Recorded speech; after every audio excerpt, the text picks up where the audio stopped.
तो अपन क्या करेंगे, we are talking about that oxidation state ना। तो अगर हम इलेक्ट्रॉनिक कॉन्फ़िगरेशन लिखेंगे पहले अपन,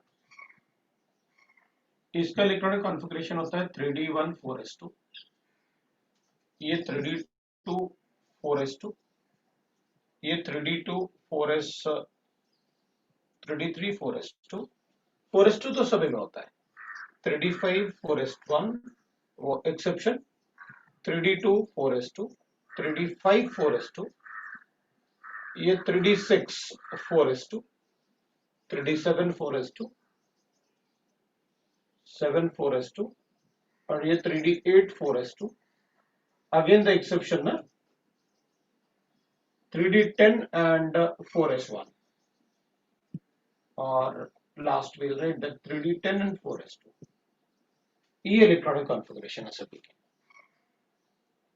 अगर हम 4s से दो इलेक्ट्रॉन निकालते हैं तो अपन कहेंगे सभी का ऑक्सीडेशन स्टेट +2 तो होगा ही होगा, ये भी +2, ये भी +2, ये भी +2, ये भी +2, right, all will have +2 oxidation state. ये +2 ऑक्सीडेशन स्टेट तो सभी में होगा अगर हम इलेक्ट्रॉन्स निकाल देते हैं, s के इलेक्ट्रॉन निकालते हैं। अब डी भी अपन को काफी सब में पार्शियली फिल्ड दिख रहा है या हाफ फिल्ड दिख रहा है, फुली फिल्ड तो नहीं है, तो अपन डी से भी इलेक्ट्रॉन इससे निकालेंगे तो इसका ऑक्सीडेशन स्टेट 4s2 3d1 मतलब +3 भी होगा, इसमें +3 भी होगा और +4 भी होगा। इसमें एक इलेक्ट्रॉन हटाओगे तो +3 हो जाएगा, क्योंकि +2 तो दो इलेक्ट्रॉन इसको रिमूव करने से +2 आया, एक और रिमूव करूंगा तो +3 +4 +5 भी हो सकता है। इसमें आई कैन राइट दैट +3 भी हो सकता है, +4 भी हो सकता है, +5 भी हो सकता है, +6 भी हो सकता है, जितने इलेक्ट्रॉन उतना हो सकता है। +2 भी +3 भी हो सकता है, +4 +5 +6 +7, जितने वैलेंस इलेक्ट्रॉन है वो सारे ही हो सकते हैं। आयरन +3 होता है, कोबाल्ट भी +3 होता है, निकल भी +3 होता है, कॉपर +1 भी होगा +2 के साथ साथ, क्योंकि एक इलेक्ट्रॉन रिमूव करूंगा तो इससे ना एक इलेक्ट्रॉन रिमूव करूंगा तो +1 आएगा, और दो इलेक्ट्रॉन रिमूव करूंगा तो +2 आएगा। ये +2 के अलावा कोई नहीं होता, जिंक जो होगा वो सिर्फ +2 होता है। अब अपन लेंगे उस बेसिस पे, तो क्रोमियम को भी फिर +1 भी होना चाहिए, क्योंकि इसमें भी ये गिवन है अपन को, और +1 वो भी हो सकता है depending on the number of electron, तो अपन उसमें ही बता सकते हैं। अब इसमें क्या होता है, जैसे अपन कॉपर की बात करते हैं, कॉपर में अपन को दो ऑक्सीडेशन स्टेट मिले, एक +1 एक +2। तो अगर अपन लिखेंगे stable oxidation state of copper, state of copper कितना होना चाहिए, +1 या +2, कौन सा होना चाहिए, +1 या +2? ये मैंने +2 इसलिए लिख लिया क्योंकि इस सभी ऐसे +2 लिखे हुए हैं, इसलिए मैंने उसको पहले भी लिखा था। कौन सा होगा, +1 या +2? According to electronic configuration will say that +1 will be the more stable oxidation state,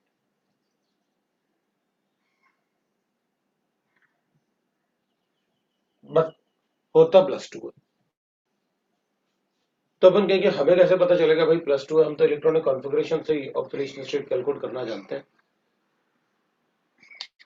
तो अपन कहेंगे देखो भाई, ये डी ब्लॉक मेटल्स और एफ ब्लॉक मेटल्स में स्टेबिलिटी ऑफ ऑक्सीडेशन स्टेट जो होता है ना, that is not on the basis of electronic configuration, that is on the basis of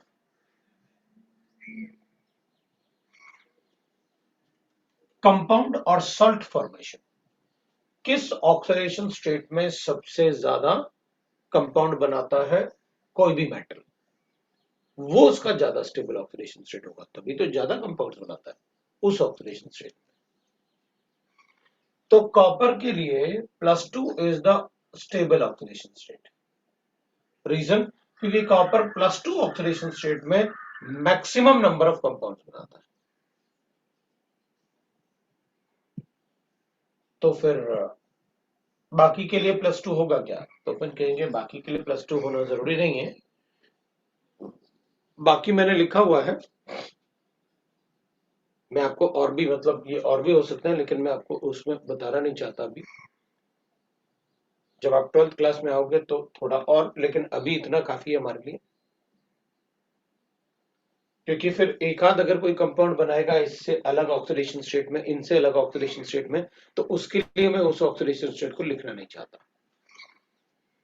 कोई एक्सेप्शन टाइप, क्योंकि फिर अपन ऐसा ना हो कि आपको लगेगा अच्छा सर ना वो भी लिखा था, चलो सबके लिए कर देते हैं, और गड़बड़ कर दिया आपने। इसलिए मैं बिल्कुल नहीं करना चाहता, मैं बस ऐसे लिखूंगा। मैं क्या करूंगा, मैं ऐसे लिखने वाला हूं,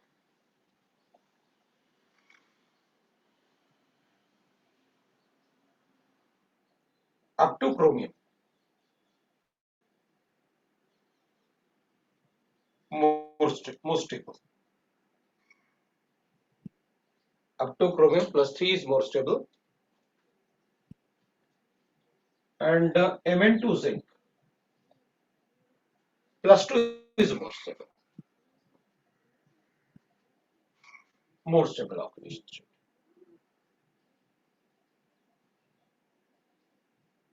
more stable oxidation state. So up to क्या लिखा मैंने, that is from Mn2 zinc +2 oxidation state is more stable. Why it is so? Because maximum compound exists in +2 state. Oxidation state of D and F block element is not calculated by, so stable oxidation state, stable oxidation state of D and F block element is not calculated by electronic configuration, but by formation of compounds of compound. तो जिस oxidation state में उसका ज्यादा compounds बनेगा वो ज्यादा stable oxidation state होगा। That is how we can right. सो ये आपका ऑक्सीडेशन स्टेट वाला पार्ट था, और अभी जो अपने पास गिवन है उसमें एक एग्जांपल अपन को गिवन है लाइक दैट। अभी मैं एक बार नॉन मेटल्स की बात भी करता हूँ।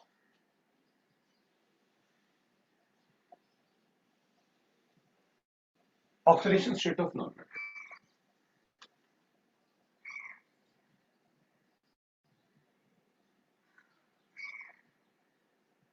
ऑफ नॉन,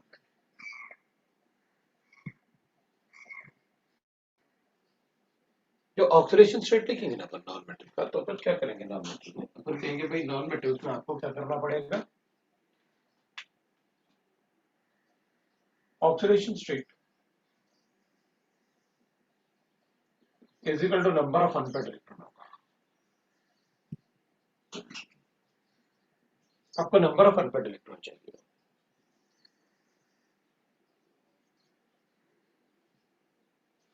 जैसे मान लेते हैं अपन कॉपर की बात करते हैं, या कॉपर नहीं, कार्बन की बात करते हैं, एग्जाम्पल कार्बन। तो कार्बन का इलेक्ट्रॉनिक कॉन्फ़िगरेशन होता है 1s2 2s2 p2, ये कार्बन का इलेक्ट्रॉनिक कॉन्फ़िगरेशन है, अपन सबको पता है। तो मैं क्या करूंगा, और जो ऑक्सीडेशन स्टेट है ये वैलेंस शेल से ही कैलकुलेट करेंगे, तो मैं इसको ऐसे लिख लेता हूं, 2s 2 इलेक्ट्रॉन है, और 2p उसमें भी 2 इलेक्ट्रॉन है।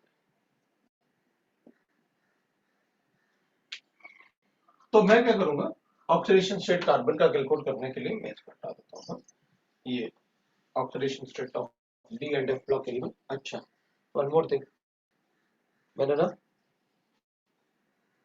जैसे अपन ने लिखा था ना टाइटेनियम +2 है ना, स्कैंडियम टाइटेनियम +2 +3, इसमें ज्यादा स्टेबल +3 लिखा था। वेनेडियम में भी अपन ने +2 +3 +4 लिखा था, नहीं और ये स्कैंडियम टाइटेनियम ना ये 21 था, +2 था और +1 था, ये +2 था।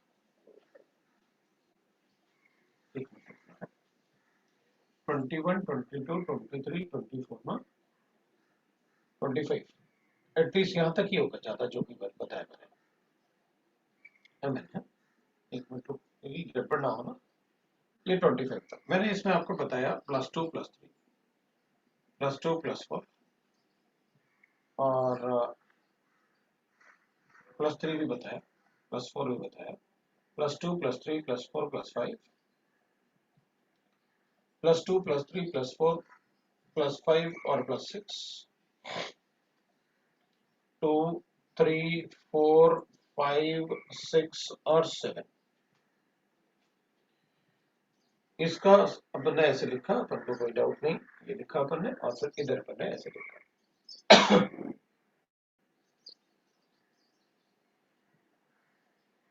ये इसके स्टेबल ऑक्सीडेशन स्टेट है।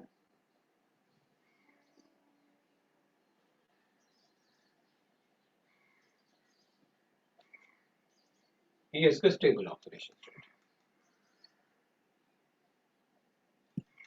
ये इसके स्टेबल ऑक्सीडेशन स्टेट। मतलब इन सभी में एग्जिस्ट कर सकता है, बट मोस्टली कंपाउंड इसमें और इसमें बनाता है। इन सभी में एग्जिस्ट कर सकता है, बट मोस्टली कंपाउंड इसमें और इसमें बनाता है। लेकिन ये ज्यादा स्टेबल है इससे, जो ऐसे बनाया ना ब्रैकेट बनाया, वो तो मैक्सिमम स्टेबल है।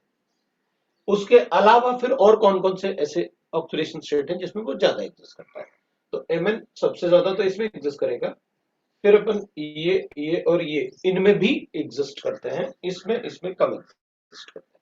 दैट इज व्हाट आई, ठीक है ना? इसलिए अपन ने वैसे लिखा कि भाई कम से कम ये भी बता दीजिए आप। उसमें तो वो लिखा हुआ है, डजंट मैटर, उसमें +2 ज्यादा स्टेबल है और उसके बाद +3 है, दो ही लिखा हुआ है इसलिए मैंने। अब मैं इसको हटा सकता हूं।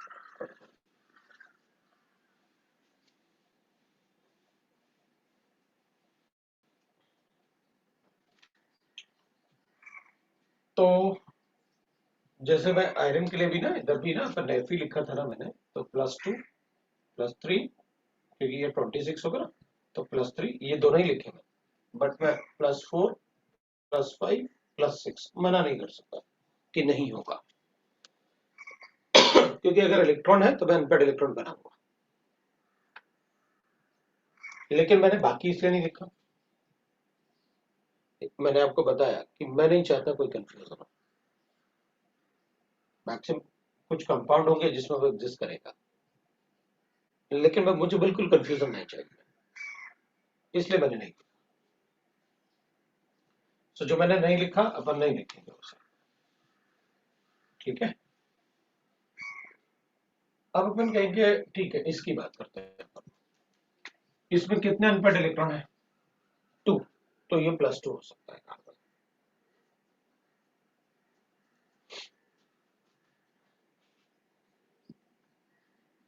इसका ऑक्सीडेशन स्टेट बताएंगे तो फिर +2 लिख सकते हैं। फिर उसके बाद इसमें 2p है, तो एक ये एम्प्टी ऑर्बिटल है ना, तो इसमें एक इलेक्ट्रॉन अपन एक्साइट भी कर सकते हैं। एक्साइट कर सकते हैं मतलब, तो मतलब मैं अनपेड कितने बना सकता हूं, उतना ऑक्सीडेशन स्टेट हो सकता है। दो तो पहले से थे, ये एक इलेक्ट्रॉन में यहां लेके गया, तो इसका मतलब इसमें 4 अनपेड भी बन सकते हैं, तो ये +4 भी हो सकता है। ये इसके स्टेबल ऑक्सीडेशन स्टेट। जितने अनपेड इलेक्ट्रॉन बनेंगे उतना स्टेबल ऑक्सीडेशन स्टेट होगा। तो अपन कहेंगे ठीक है, इसका मतलब मैं दूसरा कंपाउंड देख लेता हूं। ये लो, अगर मान लो मेरे पास क्लोरीन, तो क्लोरीन का इलेक्ट्रॉनिक कॉन्फ़िगरेशन तो होता है 1s2 2s2 p6 3s2 p6 p5, ये हो गया अपने पास। तो आपने कहा कि भाई ये इसका वैलेंस शेल है ना? तो अपन क्या कहेंगे, ये तो मेरे पास 2s हो गया, ये हो गया 3s है, 2s में 3s हो जाएगा। ये हो जाएगा अपने पास क्या, 3। इसमें नंबर ऑफ अनपेड इलेक्ट्रॉन कितना है, तो अपन कहेंगे 5। नंबर ऑफ इलेक्ट्रॉन है 5 और अनपेड इलेक्ट्रॉन है 1। अब अगर ये किसी से इलेक्ट्रॉन ले ले तो इसका ऑक्टेट कंप्लीट हो जाए। स्टेबल ऑक्सीडेशन स्टेट है।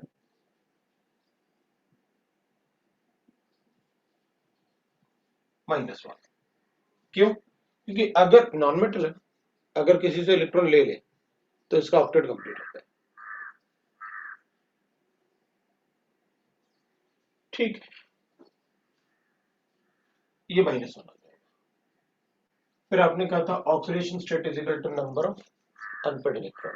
उसका क्या, इसमें 1 अनपेड इलेक्ट्रॉन है तो लिखा ना -1, एक इलेक्ट्रॉन ले ले तो इसमें -4 भी लिख दूं? हाँ लिखो, किसने बना दिया? बिल्कुल, कार्बन का -4 होता है ना ऑक्सीडेशन। ये लो, हाइड्रोजन तो ट्रस्टेबल सीरीज में था, पढ़ा था ना अपने ट्रस्टेबल सीरीज। एक्स कैलकुलेट करना है, प्लस हाइड्रोजन +1 होता है into 4 is equal to 0, x is equal to -4।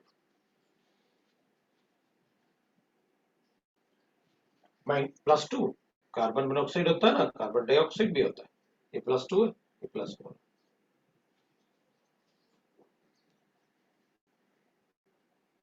Right, तो अपन कहेंगे ठीक है क्लोरीन पता चल गया। अब क्लोरीन के अलावा विल रीड दैट, इसमें और क्या लिख सकते हैं अपन? तो अपन कहेंगे देखो भाई, थर्ड शेल है, थर्ड शेल होगा तो D0 होगा, इसमें इलेक्ट्रॉन नहीं, तो मैं डी बना सकता जो खाली पड़ा हुआ। तो ठीक है, फिर मैं क्या करता हूं, इसमें इलेक्ट्रॉन लेके जाता हूं डी में, ये पी हो गए, ये पी है और ये डी है। तो यहां पर 2 इलेक्ट्रॉन लेता हूं, यहां पर ऐसे कर देता हूं, ये इलेक्ट्रॉनिक कॉन्फ़िगरेशन था, मैं एक इलेक्ट्रॉन को इसमें लेके जाता हूं। अब कितने अनपेड इलेक्ट्रॉन होंगे? तो अपन कहेंगे पहले +1 इसलिए लिखा था क्योंकि इसमें एक ही अनपेड इलेक्ट्रॉन है, और इसमें 3 अनपेड इलेक्ट्रॉन है इसलिए मैं +3 भी लिखूंगा। तो अपन कहेंगे ठीक है, अगर इस इलेक्ट्रॉन को यहां ले जा सकते हैं तो इसको भी ले जाओ।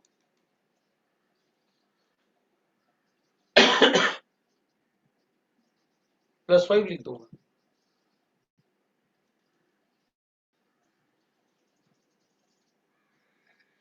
और अगर उसको ले जा सकते हो तो जैसे यहां पर S से P में ले गए थे, इसको भी ले जाओ, तो +7 भी लिख दूंगा।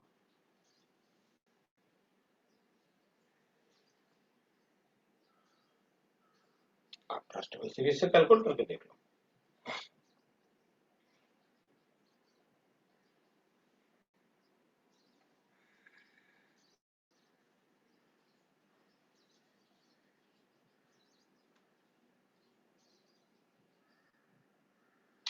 These all are chlorine, that is the acids of oxychlorides. यहाँ पर ये -1 है, यहाँ पर ये कैलकुलेट करना है तो ये +1 होता है, plus x -2 is equal to 0, x is equal to +1, ये +3 है, ये +5 है, ये +4, 7। आप देख सकते हैं। तो किसी के इलेक्ट्रॉनिक कॉन्फ़िगरेशन से उसका ऑक्सीडेशन स्टेट कैसे कैलकुलेट करते हैं? नॉन मेटल्स में विनोदा, मेटल्स में तो अल्कली मेटल्स में तो फिक्स होता है नंबर ऑफ वैलेंस इलेक्ट्रॉन, लेकिन बाकी सब में number of valence electron non metal में भी होता है, बिकॉज नॉन मेटल में लेकिन नेगेटिव वाला ही फिक्स होता है oxidation state of non metal, fixed oxidation state, बाकी तो अपन इलेक्ट्रॉनिक कॉन्फ़िगरेशन से लिख सकते हैं।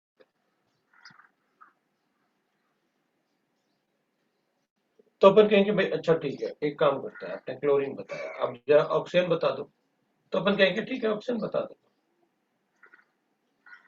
ऑक्सीजन के लिए 1s2 2s2 और p4 होता है, ये वैलेंस शेल है। तो अपन ऐसे कर लेते हैं भाई, ये हो गया आपका 2s और ये हो गया आपका 2p। इसमें कितने इलेक्ट्रॉन है? 2, और इसमें कितने हैं? 4 इलेक्ट्रॉन। अब क्या कर सकते हैं, अपन कहेंगे दो अनपेड इलेक्ट्रॉन, तो अगर इसको दो इलेक्ट्रॉन मिल जाए, स्टेबल ऑक्सीडेशन स्टेट -2, अगर दो इलेक्ट्रॉन मिलेगा तो इसका ऑक्टेट कंप्लीट हो जाएगा। एक इलेक्ट्रॉन मिलेगा तो भी एक्सोथर्मिक फिनोमेना होता है, एक इलेक्ट्रॉन मिलेगा तो भी एक्सोथर्मिक फिनोमेना होता है, लेकिन दो मिलेगा तो ऑक्टेट कंप्लीशन हो जाएगा।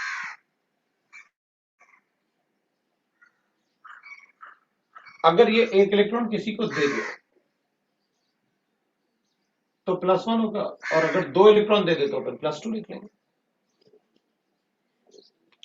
एक इलेक्ट्रॉन दे दे तो अपन उसको +1 लिख लेंगे, और अगर दो इलेक्ट्रॉन दे दे तो मैं उसको +2 लिख लूंगा।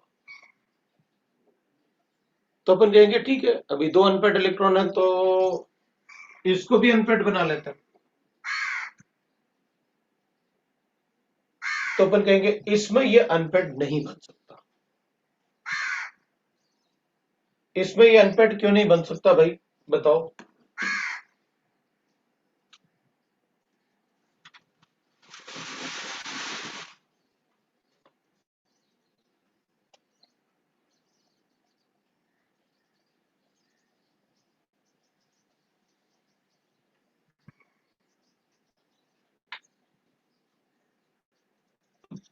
इसमें ये अनपेड इसलिए नहीं बन सकता क्योंकि इसमें d ऑर्बिटल है। अब इसमें d ऑर्बिटल होते ही नहीं, क्यों? क्योंकि सेकंड शेल में d कैसे आ सकता है? भाई थर्ड शेल में d आता ना, सेकंड शेल में d कैसे आता है? तो इसमें d नहीं आ सकता। सिंस इसमें d ऑर्बिटल होता ही नहीं तो मैं इसको अनपेड नहीं बना पाऊंगा। यही इसके ऑब्जर्वेशन से अपन को पता है, अगर मैं कोई भी ऑक्साइड लिखता, ये -1 है, कोई भी ऑक्साइड लिखूंगा तो CaO हो जाएगा, ये परऑक्साइड हो जाएगा, ये O2F2 हो जाएगा, और ये OF2 हो जाएगा। ये सारे कंपाउंड्स अपन ने पढ़ रखे हैं पहले, मैंने बता रखा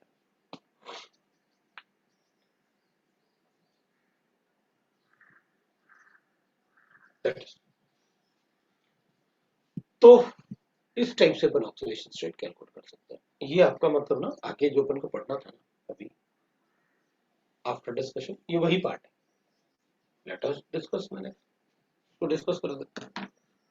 इसको अपन बेसिक इनऑर्गेनिक नॉमेनक्लेचर बोलते हैं। अभी अपन देखेंगे और तो मेरे ख्याल से उस आंसर को देने की जरूरत नहीं पड़ेगी मुझे, जो आपने मुझे पूछा था कि किस में वेरिएबल ऑक्सीडेशन स्टेट होगा। C6 में बता दिया आपको। तो इन सब में अपन को दिख रहा है आयरन, बाकी सब के लिए तो फिक्स होता है। C8 पूछा अपन से, thallium shows different oxidation states because of its high reactivity, नहीं reactivity थैलियम में एटलीस्ट लिखते हैं।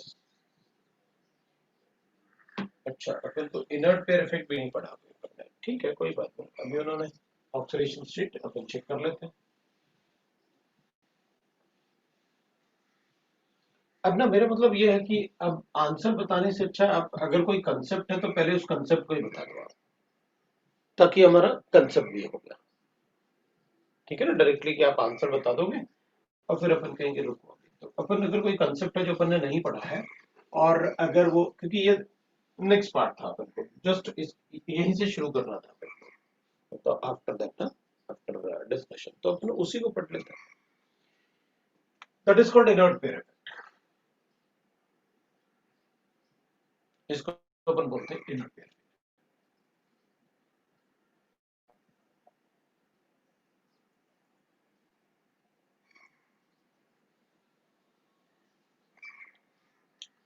है ना, इसको अपन कहते हैं इनर्ट पेयर इफेक्ट। अपन क्या बोलेंगे इनर्ट पेयर इफेक्ट के लिए, जो इनर्ट पेयर इफेक्ट होता है it exist in the last element of,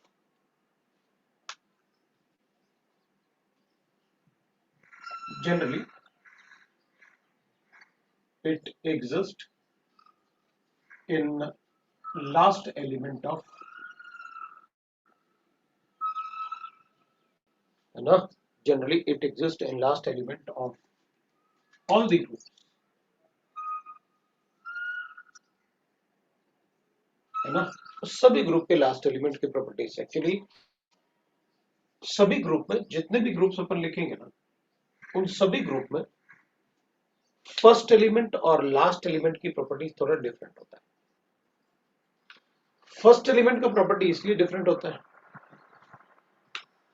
जैसे अपन लिखेंगे लिथियम है सोडियम या कोई भी दूसरा ले लेंगे कार्बन है सिलिकॉन है राइट ना ऐसे लिख सकते हैं दैट इज आर्सेनिक राइट ना जर्मेनियम है टिन है और लेड है।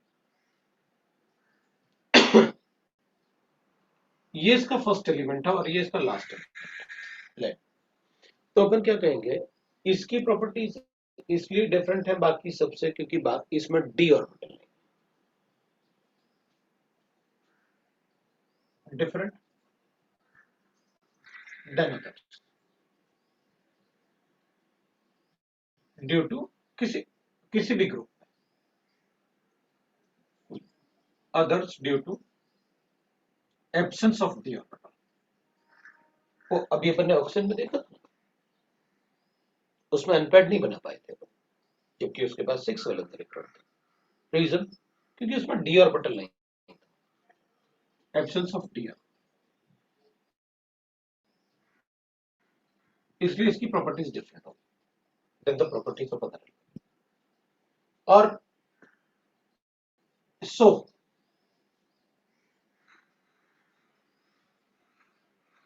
silicon is called silicon है SI third period elements ठीक है ना। so silicon the third period elements in each group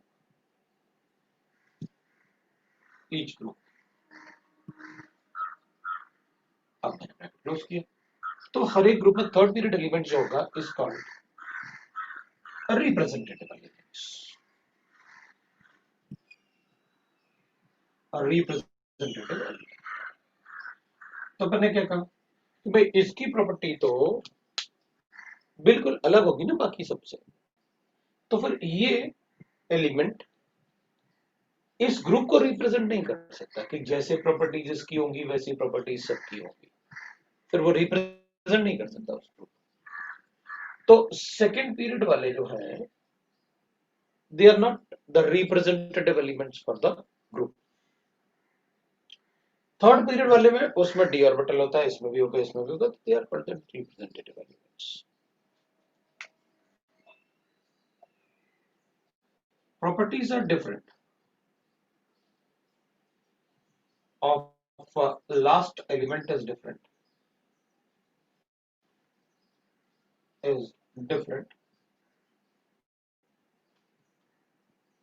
due to presence of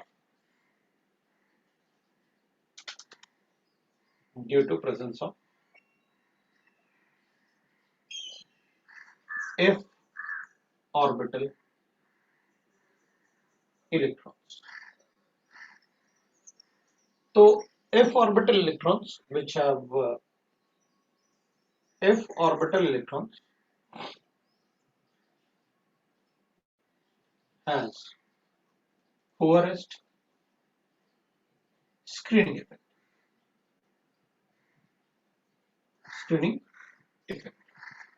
ये तो अपन को पहले से पता है कि उनका स्क्रीनिंग इफेक्ट पुअरेस्ट होता है। तो अपन कहेंगे ठीक है भाई अगर लेड का स्क्रीनिंग इफेक्ट पुअरेस्ट होता है तो उससे क्या फर्क पड़ेगा तो अपन कहेंगे चलो देख लेते हैं। मेरे पास क्या बना लेड एटॉमिक नंबर 82 ये इसका एटॉमिक नंबर तो इलेक्ट्रॉनिक कॉन्फ़िगरेशन अपन कहेंगे इलेक्ट्रॉनिक कॉन्फ़िगरेशन अभी लिख देता हूं 1s 2s 2p 3s 3p 3d 4s 4p 4d 4f है ना। फिर अपन लिखेंगे that is 5s 5p 5d and 5f। f से ज्यादा ऑर्बिटल नहीं होते लेकिन होता है 6s 6p 6d 7s और भी होते हैं 7p ऐसे वो सब लिखते हैं अपन कोई प्रॉब्लम नहीं है वो सब आप जितना मर्जी चाहे लिखो, बट 82 इलेक्ट्रॉन यहाँ तक खत्म होने वाले हैं, इसलिए मैंने आगे नहीं लिखा। अपन को पता है, जैसे मैंने याद किया था, दो बार राइट ना, एक एक, दो बार दो, तो आप ऐसे लिख लो, दो बार तीन तीन और दो बार चार चार, ऐसे आपने बताया था। अब इलेक्ट्रॉन फिल करते हैं। आपने कहा था कि पहले टेल से शुरू करो ना, हेड पे आ जाओ तो वापस दूसरे वाले के नेक्स्ट के टेल पे चले जाना, उसके हेड पे आ जाओ तो नेक्स्ट के टेल पे चले जाना, फिर इलेक्ट्रॉन फिल करके उसके हेड पे आ जाओ तो नेक्स्ट के टेल पे चले जाना, ऐसे आपने बताया था इलेक्ट्रॉनिक कॉन्फ़िगरेशन लिखना। तो अपन क्या करेंगे, इलेक्ट्रॉनिक कॉन्फ़िगरेशन लिखते हैं, 82 बताना है मुझे। तो एस में तो 2 इलेक्ट्रॉन्स आते हैं, ये अपन को पता है। पी में 6 इलेक्ट्रॉन आते हैं, डी में 10 इलेक्ट्रॉन आते हैं और एफ में 14 इलेक्ट्रॉन आते हैं, ये अपन ने पढ़ रखा है, ये मुझे बिल्कुल बताने की जरूरत नहीं। तो इसमें 2 इलेक्ट्रॉन लिखा, इसमें भी 2 इलेक्ट्रॉन लिखा, इसमें 6, इसमें 2, इसमें 6, इसमें 2, इसमें 10, इसमें 6, इसमें 2, इसमें 10, इसमें 6, इसमें 2। मैं एक बार चेक कर लेता हूँ कितना इलेक्ट्रॉन हो गया। वैसे तो अभी काफी मैक्सिमम 54 56 क्या 56 हुआ है, लेकिन फिर भी मैं एक बार चेक करना चाहता हूँ। 2 + 2 4 + 6 10 12 18 20 30 36 38 48 48 + 6 54 और 2 56 56 + 14, क्योंकि एफ में 14 आता है, 60 70 80, और ये आपका इलेक्ट्रॉनिक कॉन्फ़िगरेशन है। ये आपका 80 था, ये आपका 80, that is your electronic configuration. ठीक है। अब अगर अपन इलेक्ट्रॉनिक कॉन्फ़िगरेशन की बात करेंगे तो मैं इस पार्ट को हटा देता हूँ, इसको हटा देता हूँ। अपन सबको पता है कि एक न्यूक्लियस होगा और न्यूक्लियस में 82 प्रोटॉन है, ये न्यूक्लियस है। फर्स्ट शेल में 2 इलेक्ट्रॉन है, सेकेंड शेल में 8 इलेक्ट्रॉन है, थर्ड शेल फिल्ड है 18 इलेक्ट्रॉन है, फोर्थ शेल यहाँ पर मेरे पास टोटल 32 इलेक्ट्रॉन हो गए, और फिफ्थ शेल में देयर इज 18 इलेक्ट्रॉन अपन ने लिखे हुए हैं, और सिक्स शेल में आपका दैट इज 4 इलेक्ट्रॉन ऐसे। अब ऑब्वियसली बात है, अपन ये नहीं कहेंगे सर ये 32 के बाद वापस 18 कैसे आता है, ये तो गलत है। अपन इसके बेसिस पे देख रहे हैं। अपन ने अज्यूम कर लिया भाई यहाँ पर 1 लिखा था, principal quantum number 2 3 4 5, otherwise you have to write like this, ऐसे लिखना पड़ेगा ना अपन को। तो मैंने ऐसे अज्यूम कर लिया, मेरा मतलब ये था, मुझे जो जानना था कि 4f में देयर आर 14 इलेक्ट्रॉन, और लास्ट वाले शेल में अगर मैं चेक करूंगा ये वाला, तो इसमें जो लास्ट वाला शेल है ना, ये लास्ट वाला shell, this is 6s2 and 6p2, मुझे इसकी जरूरत ये हो गया। बाकी आप लिख सकते हो, बाकी मैं ऐसे इधर भी लिखूंगा, इधर आपको 5 मतलब 5s भी है, 5e भी है और 5d भी है, ऐसे लिख सकते हैं, तो फिर तो कोई प्रॉब्लम नहीं। अपन क्या करेंगे कि इनका ना पुअरेस्ट स्क्रीनिंग इफेक्ट होता है। अब पुअरेस्ट का मतलब है कि भाई ये इन इलेक्ट्रॉन को स्क्रीन नहीं कर पाएंगे, तो स्क्रीन करना किससे है, इसका इसमें जो अट्रैक्शन है, जो अट्रैक्शन है ना इनका इसमें, अगर ये 14 इलेक्ट्रॉन इनके सामने आ जाए तो उनका अट्रैक्शन क्या होगा, इससे कम हो जाएगा। लेकिन ये 14 इलेक्ट्रॉन जो है वो इन इलेक्ट्रॉन को अच्छा स्क्रीन नहीं कर पाता है, तो अपन कहेंगे कोई बात नहीं, फिर तो अच्छी बात है, इनका अट्रैक्शन टू द न्यूक्लियस बहुत ज्यादा होगा फिर तो, अगर उनका पुअरेस्ट स्क्रीनिंग इफेक्ट है। और इतना पुअर होता है कि आप ये समझ लो कि अंदर ये फोर्थ शेल में आप इन इलेक्ट्रॉन को भूल ही जाओ, पुअरेस्ट लिखा ना अपन कहेंगे जो इन 14 इलेक्ट्रॉन की वजह से जो इधर प्रोटॉन रहे होंगे वो थोड़ी बोल सकता हूं। अगर आप इनको ऑलमोस्ट बोल रहे हो ना, हटा थोड़ी सकते हैं। तो अगर मैं इनको ऑलमोस्ट भूल जाऊं तो इनकी वजह से प्रोटॉन तो रहा ही होगा 82। इलेक्ट्रॉन अगर 82 है तो प्रोटॉन भी 82 है। तो अगर मैं इनको भूल जाऊं तो एक तरीके से ये हो जाएगा कि इसमें 14 माइनस कर दो। मैं 14 माइनस करूंगा फिर तो 82 प्रोटॉन 68 इलेक्ट्रॉन को अट्रैक्ट कर रहे हैं। फिर तो इलेक्ट्रॉन का अट्रैक्शन टू द न्यूक्लियस बहुत ज्यादा हो जाएगा। हाँ, इसलिए अपन नया वर्ड पढ़ते हैं, इनर्ट पेयर इफेक्ट। तो उससे फायदा क्या? उससे अपन ये एक्सप्लेन कर पाएंगे कि देखो भाई, अगर इनका पुअरेस्ट स्क्रीनिंग इफेक्ट है तो इनका अट्रैक्शन टू द न्यूक्लियस बहुत ज्यादा होगा।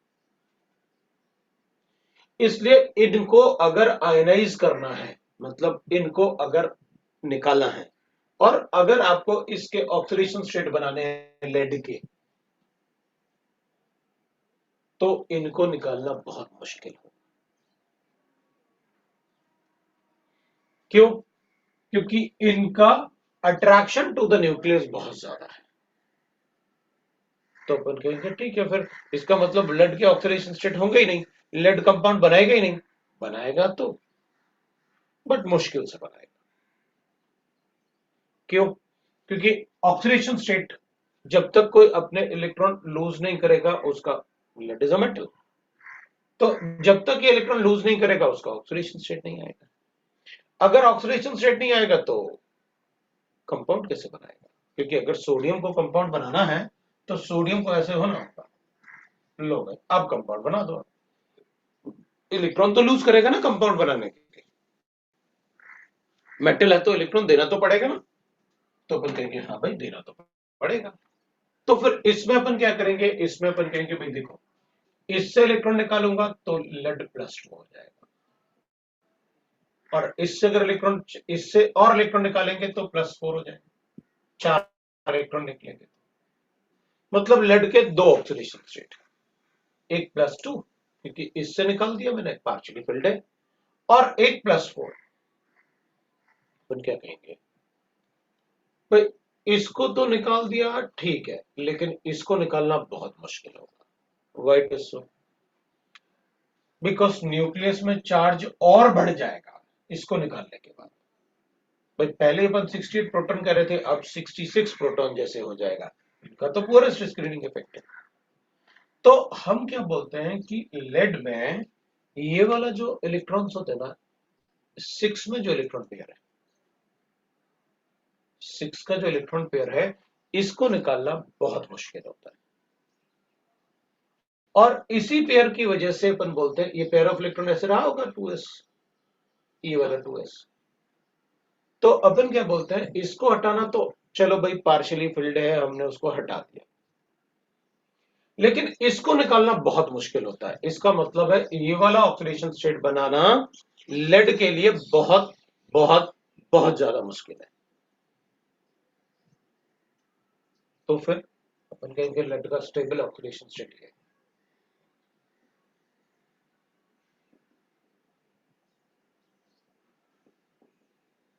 व्हाइट इज सो, ऐसा स्टेबल क्यों है? क्योंकि इन इलेक्ट्रॉन को अपन हटा नहीं सकते, they are not reactive, they doesn't react, और वो जो इलेक्ट्रॉन रिएक्ट नहीं करेंगे उनको अपन कहेंगे इनर्ट इलेक्ट्रॉन्स। जैसे बोले inert gases are non reactive gases, तो इसको अपन कहते हैं इनर्ट इलेक्ट्रॉन।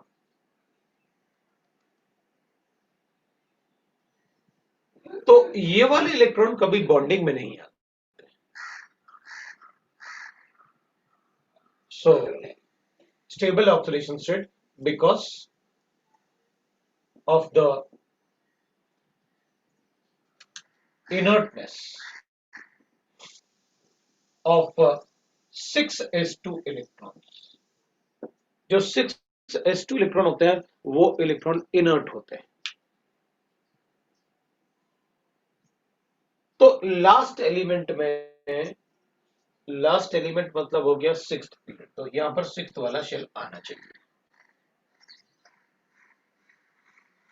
तो जब 6p में इलेक्ट्रॉन आएगा तो वहां 4f14 फिल होगा, और 4f14 इलेक्ट्रॉन आएंगे तो attraction of the six shell electron to the nucleus will be very high, and if it is very high तो अपन कहेंगे ये 6s2 electron will not be reactive, they are inert।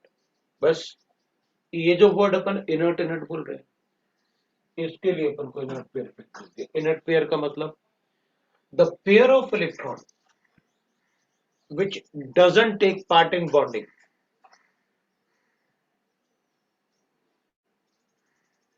is called inert pair effect। The pair of electron which doesn't take part in bonding is called inert pair effect।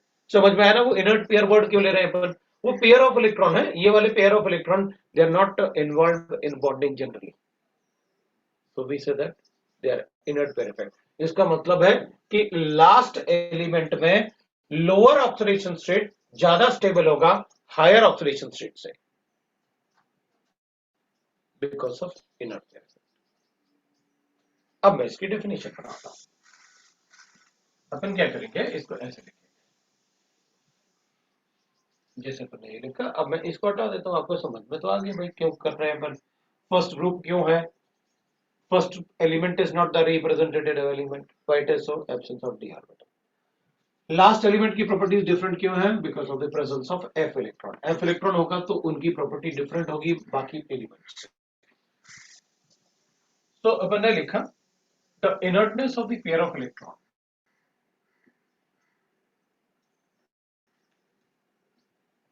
of the pair of electron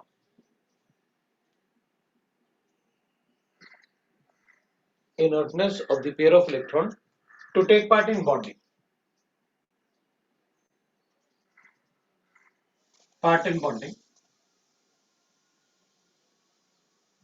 due to presence of, मतलब उसको bracket में लिख देते हैं कि भाई ऐसा क्यों हो रहा है, due to presence of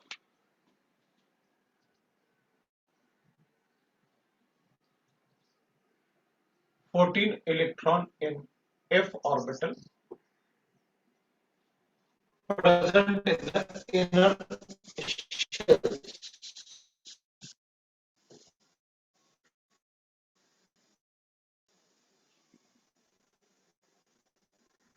in is called inert pair effect।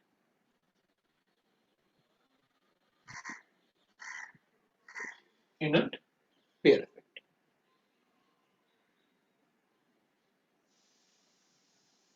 it exists in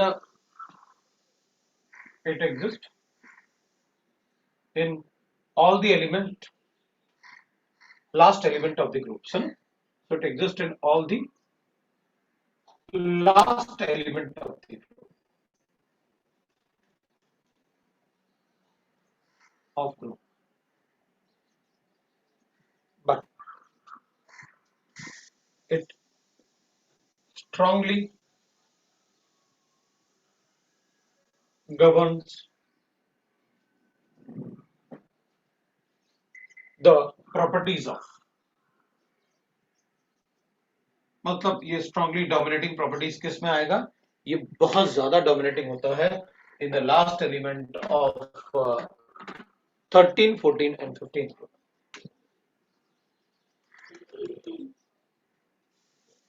last element of 13, 14 and 15 group, ये हो जाएगा। तो चलो लिख लेते हैं। अपन ने लिखा 13th group, 14th group and 15th group. Boron हो गया, एल्यूमिनियम हो गया, then we can write that boron, aluminium, gallium, indium और थैलियम, राइट। फिर अपन लिख सकते हैं 14th में that is carbon, silicon, germanium, tin and lead. 15th group में अपन लिख सकते हैं that is nitrogen, phosphorus, arsenic, antimony, bismuth. इसके लिए इलेक्ट्रॉनिक कॉन्फ़िगरेशन होगा that is 6s2 p1 6s2 p2। ये तो अपने पास लिखा ही हुआ है, अपने इससे तो डिस्कस किया। और ये 6s2 p3। अब अपन क्या करेंगे, अपन कहेंगे देखो भाई due to the inert pair effect क्या क्या चेंजेस आते हैं। Due to the inert pair effect क्या क्या चेंजेस आते हैं। So due to inert pair effect पहले अपन ऐसे कर लेते हैं क्योंकि इनर्ट पेयर इफेक्ट तो लिखा ही हुआ है। चलो ऑक्सीडेशन स्टेट ऐसे डिस्कस कर लेते हैं। ऑक्सीडेशन स्टेट, अब अगर अपन ऑक्सीडेशन स्टेट की बात करेंगे तो इसको इलेक्ट्रॉनिक कॉन्फ़िगरेशन देख के मैं ऐसे बता सकता हूं, ये +1 होगा एंड +3 होगा, ये +2 होगा और +4 होगा। वो 4 इलेक्ट्रॉन दिख रहे हैं ना, वैसे ये +3 होगा एंड +5 होगा। ये ऑक्सीडेशन स्टेट।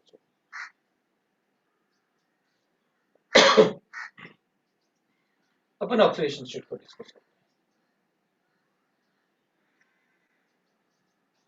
स्टेबिलिटी, अगर मैं इसकी बात करता हूं तो B+3 is more stable than Al+3 is more stable than Gallium+3 is more stable than Indium+3 is more stable than Tl+3। लेकिन अपन कहेंगे due to inert pair effect क्या होता है,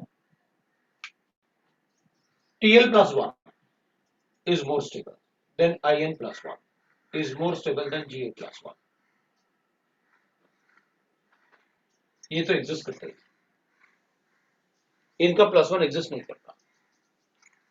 और अगर अपन कहेंगे अच्छा इन दोनों में ज्यादा स्टेबल ऑक्सीडेशन स्टेट कौन सा होगा, तो अपन कहेंगे ये ज्यादा स्टेबल ऑक्सीडेशन स्टेट है। क्यों? क्योंकि ये वाला जो इलेक्ट्रॉन पेयर है ना 6s2 वो तो इनर्ट है, वही तो आपने बताया कि वो इनर्ट पेयर इफेक्ट, उसी को तो बोलते हैं अपन inert pair effect. Right now that is called inert pair effect. So we know that what is inert pair effect। तो अपन कहेंगे अच्छा ठीक है, इसका तो +1 ऑक्सीडेशन स्टेट ज्यादा स्टेबल है +2 +3 से, तो मैं ऐसे बोल दूं इसका भी +1 ज्यादा स्टेबल है इससे, क्योंकि ये पास में ही तो प्रेजेंट है, इसके टीएल के पास ही तो है। वो नहीं बोल सकते व्हाट इज सो, बिकॉज जैसे लेड और टिन तो एक पास पास ही तो है, लेकिन इसमें 14f इलेक्ट्रॉन होंगे, इसमें 14f इलेक्ट्रॉन नहीं होंगे, इसमें 14f इलेक्ट्रॉन नहीं होंगे, इसलिए ऑक्सीडेशन स्टेट इसका तो यही ज्यादा स्टेबल होगा इससे। तो जितने वैलेंस इलेक्ट्रॉन जनरली अपन कहते हैं उतना ही उसका स्टेबल ऑक्सीडेशन स्टेट। तो वैलेंस इलेक्ट्रॉन 3 है, ये इनर्टनेस जो इनर्ट पेयर इफेक्ट जो है वो लास्ट एलिमेंट में होता है बस, बाकी में नहीं होता। ये इनर्ट पेयर इफेक्ट जो है वो सिर्फ ये लास्ट एलिमेंट में होगा, बाकी में नहीं बताने वाले अपन, नहीं तो सब में बता देंगे। अच्छा चलो ठीक है, सब में बता देते हैं inert pair. So Tl is more stable, Tl+1 is more stable than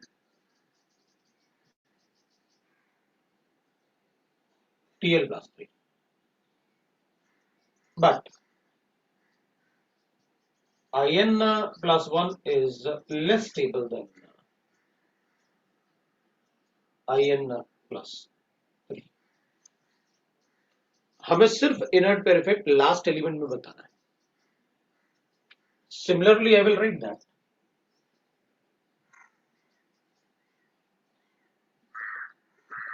Pb+2 is more stable than Pb+4 and Bi+3 is more stable than Bi+5।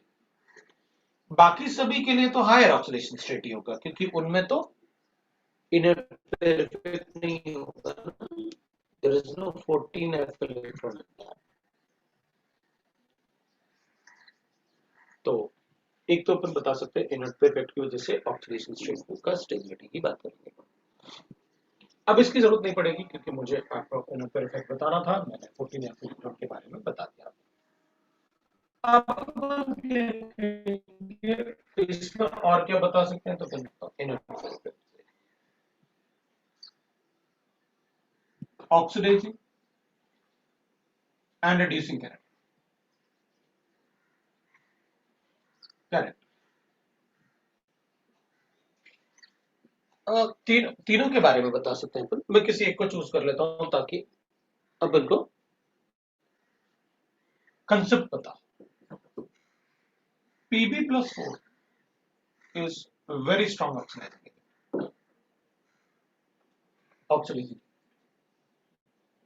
वो क्यों? बिकॉज इसको ना इलेक्ट्रॉन लेके +2 में कन्वर्ट होना है, +2 ज्यादा स्टेबल ऑक्सीडेशन। ऑक्सीडाइजिंग एजेंट कौन से होते हैं? जो इलेक्ट्रॉन गेन करते हैं, प्रोसेस और agent, they are inversely proportional, मैंने आपको बताया। सो अपन कहेंगे oxidising agent because Pb plus 4 gains 2 electron and convert into Pb plus 2, ये मोस्ट सिंपल ऑपरेशन। ये ऑक्सीडेशन स्टेट ज्यादा स्टेबल है, ये लेस स्टेबल, दैट्स ऑल। तो but Pb plus 2 is not a reducing agent। भाई अपन ये नहीं कर सकते कि अच्छा हायर ऑक्सीडेशन स्टेट वाला ऑक्सीडाइजिंग एजेंट है तो लोअर वाले को रिड्यूसिंग एजेंट बोल देते हैं, क्योंकि उसकी इलेक्ट्रॉन लूज करने की टेंडेंसी होती है। इनसे इलेक्ट्रॉन लेगा कौन? Inert pair effect. वो इलेक्ट्रॉन देते कहां? तभी तो उनका लोअर ऑक्सीडेशन स्टेट ज्यादा स्टेबल है। तो इलेक्ट्रॉन लेड से, अपन इलेक्ट्रॉन लेड से दे नहीं सकते, लेड +2 से, लेकिन लेड +4 बहुत जल्दी इलेक्ट्रॉन ले लेगा। Why it is so? Because effective nuclear charge of this element will be very high। वो 14f इलेक्ट्रॉन क्या है? पुअरेस्ट नहीं इफेक्टिव, पुअरेस्ट, पुअर तो डी का होता है। तो अपन ये बता सकते हैं, therefore we know that कि भाई कौन सा ऑक्सीडाइजिंग एजेंट है और कौन सा रिड्यूसिंग एजेंट है, वो पता चलता है। So thus we can say that so Bi plus 5 and Tl plus 3 are oxidizing agent, but Bi plus 3 and Tl plus 1 are not reducing agent। वो रिड्यूसिंग एजेंट नहीं बोल सकता कि वो इलेक्ट्रॉन लूज करेगा। रिड्यूसिंग एजेंट वो होता है जो इलेक्ट्रॉन को, agent, reduction processes, gain of electron, agent will lose electron, वो अपन ने पढ़ा। तो this is about that inert pair effect. दूसरा अपन बोल सकते हैं स्टेबिलिटी ऑफ कंपाउंड्स। तो दूसरी बात है भाई, right, that stability of the compound अपन कैसे बताएंगे? Stability and existence of compound.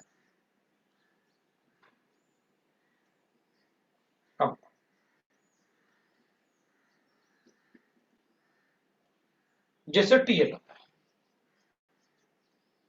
तो टीएल के +1 oxidation state will be more stable than TL +3 oxidation state.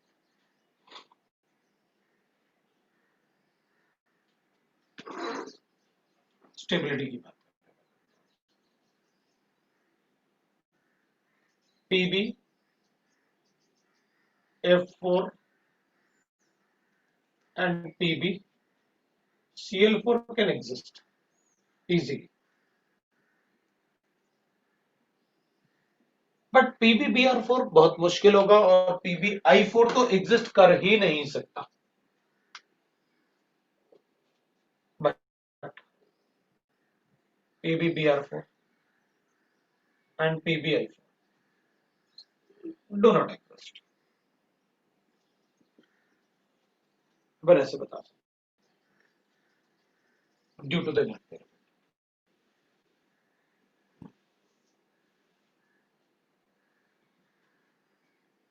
And dihalides, मतलब PbF2, PbCl2, PbBr2 and PbI2। अब डाई हैलाइड्स होगा तो exist करेगा। व्हाइट इज वो तो एग्जिस्ट करना ही चाहिए क्योंकि +2 ऑक्सीडेशन स्टेट तो ज्यादा स्टेबल होता है।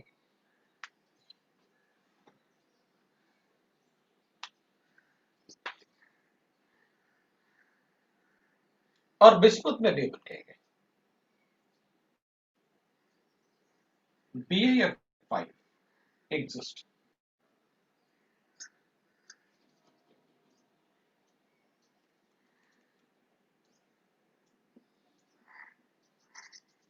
अगर अपन चेक करें तो एग्जिस्ट इन +5 स्टेट। अगर +5 स्टेट में चेक करेंगे बिस्मुथ में तो इट इज BAF5 बस यही एग्जिस्ट करता है और उसके अलावा कुछ भी एग्जिस्ट नहीं करता।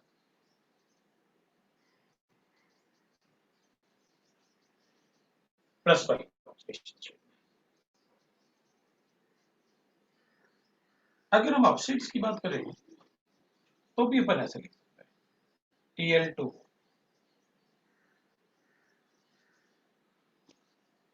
TL2O3 दोनों एग्जिस्ट करेंगे क्योंकि ऑक्साइड जो होता है ना दे आर स्टेबल।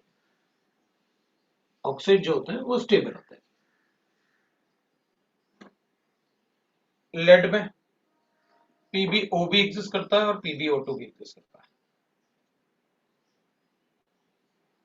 इसमें अपन बिल्कुल कंफ्यूज नहीं होंगे कि आप इसको Pb को ऐसे कर लो कि भाई +2 ऐसे एग्जिस्ट करता है और ये ऐसे कर लेते हैं तो ये -1 कर देता है एक पे और बोल देंगे लेड का पर ऑक्साइड है। ये वो गलत है, ये लेड का ऑक्साइड है। इसलिए आपको याद होगा मैं बार बार इसको ना जब ऑक्साइड लिखा तो मैंने सेपरेटली लास्ट में इसको वापस लिखा था जब मैंने आपको प्रीवियस क्लास में ऑक्साइड पढ़ाया था। उसका रीजन ये था क्योंकि अपन को वो कंफ्यूज करेंगे कि ये परऑक्साइड है कि ऑक्साइड है।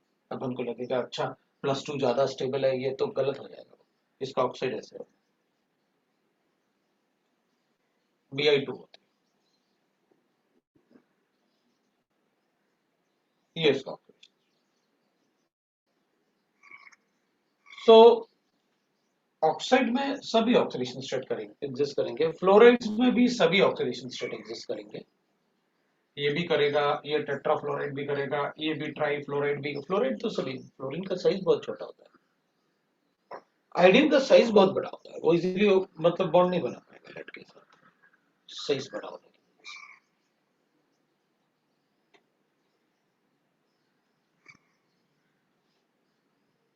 अब इसमें अपन एक पार्ट लिख सकते हैं दैट इज नोट करके TlI3 में exist but it must be given like must be given as आपको ऐसे लिखना पड़ेगा। तो मैं बोल दूंगा व्हाट इज, सो ऐसे लिखने से क्या फर्क पड़ेगा, तो अपन कहेंगे ऐसे लिखने से ये फर्क पड़ेगा। ये होल थ्राइस का मतलब है कि आपने ब्रैकेट में लिखने का मतलब आप उसमें -1 चार्ज लगा रहे हो। क्यों? Because iodine has tendency to react with extra iodide to give I3 negative.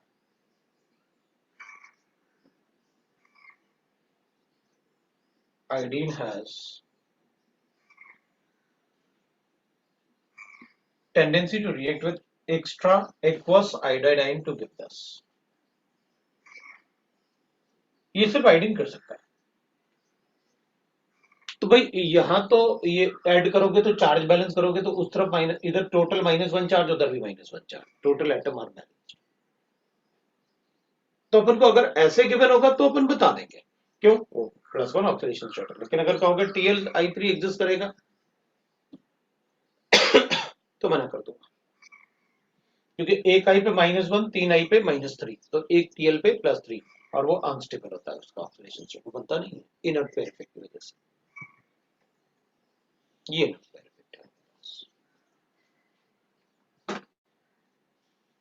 तो अपन उसकी बात कर लेते हैं। ये वैसे अपन को पढ़ना था तो अपन ने पढ़ ही लिया, कोई बात नहीं, डाउट डिस्कस कर रहे थे, आपका आंसर भी मिल गया आपको। Thallium show different oxidation state because of the inert pair effect. फिर आप D2 की बात कर रहे हैं। D2 में आपने कहा एलिमेंट है और आपको एटॉमिक रेडियस करेक्टली मैच करना है। चलो देखते हैं कैसे। अगर अपन चेक करेंगे तो beryllium, carbon, nitrogen, oxygen, boron और नाइट्रोजन ऐसे गिवन है। तो पहले अपन ऐसे लिख लेते हैं D2। ये ऑक्सीडाइजिंग प्रॉपर्टी, रिड्यूसिंग प्रॉपर्टी, ये सब आपको पता है, पर रिडॉक्स रिएक्शन पढ़ चुके हैं और most of you are present in the redox reaction. मेरे ख्याल से तुम लोग सभी रिडॉक्स रिएक्शन से थे। Beryllium, boron, carbon, nitrogen, oxygen, fluorine और नियॉन। नियॉन शायद गिवन ही नहीं, तो उसको नहीं लिखो। नहीं, बस इतना ही गिवन है। फ्लोरीन भी 5 गिवन है ना अपन को। हाँ, तो पता तो है अपन को साइज। इसमें क्या बताऊं साइज? यहां से यहां साइज डिक्रीज होगा। क्या लिखा है उसने? Atomic radius. तो बताओ ना, सबसे बड़ा कौन सा होगा? फर्स्ट वाले में आर होना चाहिए, बेरिलियम सबसे बड़ा होगा और ऑक्सीजन मतलब लास्ट होना चाहिए।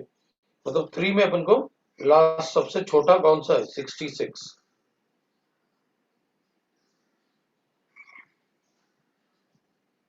3 में अपन को 66। तो पहले वाले में बेरिलियम तो सबसे बड़ा होगा, मेटल है, तो गड़बड़ कर दिया। मेटल हो गया, फिर कार्बन हो गया, फिर ऑक्सीजन, फिर नाइट्रोजन। अच्छा, अपन को 3 में चाहिए टी वाला। दोनों में टी है। हाँ, तो इससे कैलकुलेट कर लो। बेरिलियम के बाद बोरोन आना चाहिए, मतलब 88 आना चाहिए। तो बोरोन कहाँ है? फोर्थ वाले में, उसमें क्यू आना चाहिए। तो फर्स्ट वाला ए हो गया आंसर। वो तो गया, पता तो। तो कोई डाउट नहीं दिखा मुझे कि उसमें कोई डाउट होगा। अब आप बता दो कोई दूसरा क्वेश्चन है तो।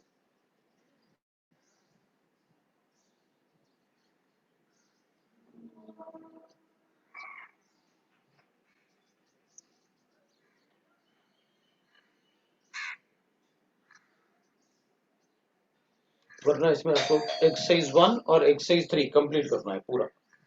अब जो इनर पेयर इफेक्ट बताना था वो भी पढ़ा दिया आपने। सो एक्सरसाइज 1 एंड एक्सरसाइज 3 पूरा फॉर द नेक्स्ट क्लास। और एक्सरसाइज 2 का पार्ट 3 एंड पार्ट 4। तो होमवर्क आपका है पीरियडिक टेबल,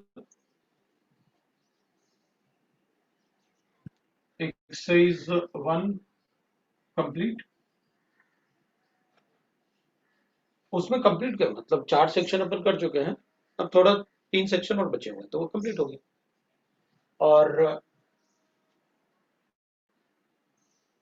1 एंड 3 कंप्लीट है।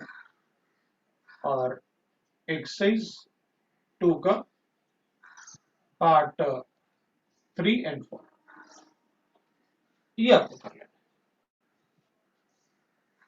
होमवर्क जैसे।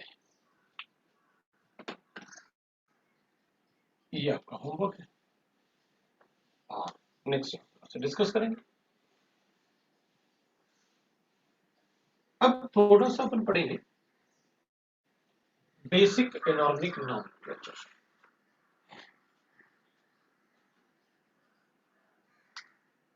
उसके ऊपर बेसिक इनऑर्गेनिक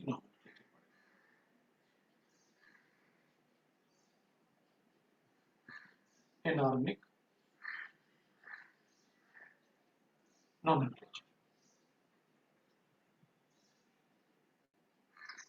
इसको अपन BIN जैसे शॉर्ट फॉर्म में लिखते हैं, बेसिक इनऑर्गेनिक नॉमेनक्लेचर, BIN। ठीक है। अब अपन क्या कहेंगे, मैं इसको थोड़ा सा देखो। बेसिक इनऑर्गेनिक नॉमेनक्लेचर में 80% questions will be related to calculation of oscillation state।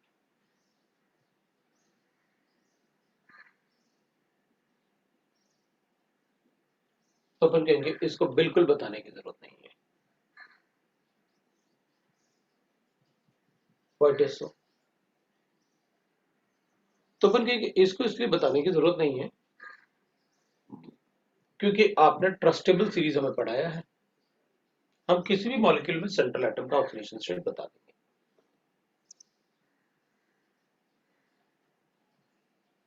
ठीक। और जो बचा हुआ था इनर्ट पेयर इफेक्ट वो आज बता दिया आपने, और डी ऑर्बिटल भी बता दिया आपने, सब तो बता दिया। पी ब्लॉक अभी थोड़ी देर पहले आपने और भी डिस्कस कर दिया, तो अपन को सारा पार्ट पता चल गया ऑक्सीडेशन स्टेट का। तो 80% क्वेश्चन तो यही होंगे, तो 80% चैप्टर भी। 20% में कुछ टर्म्स हैं जो अपन को पढ़ने होते हैं, और कुछ नेमिंग है, Ayurvedic naming of inorganic compound. Inorganic compound को कैसे नेम करते हैं वो अपन को चेक करना है। तो मैं इनऑर्गेनिक कंपाउंड को ना एक बार चेक करता हूँ।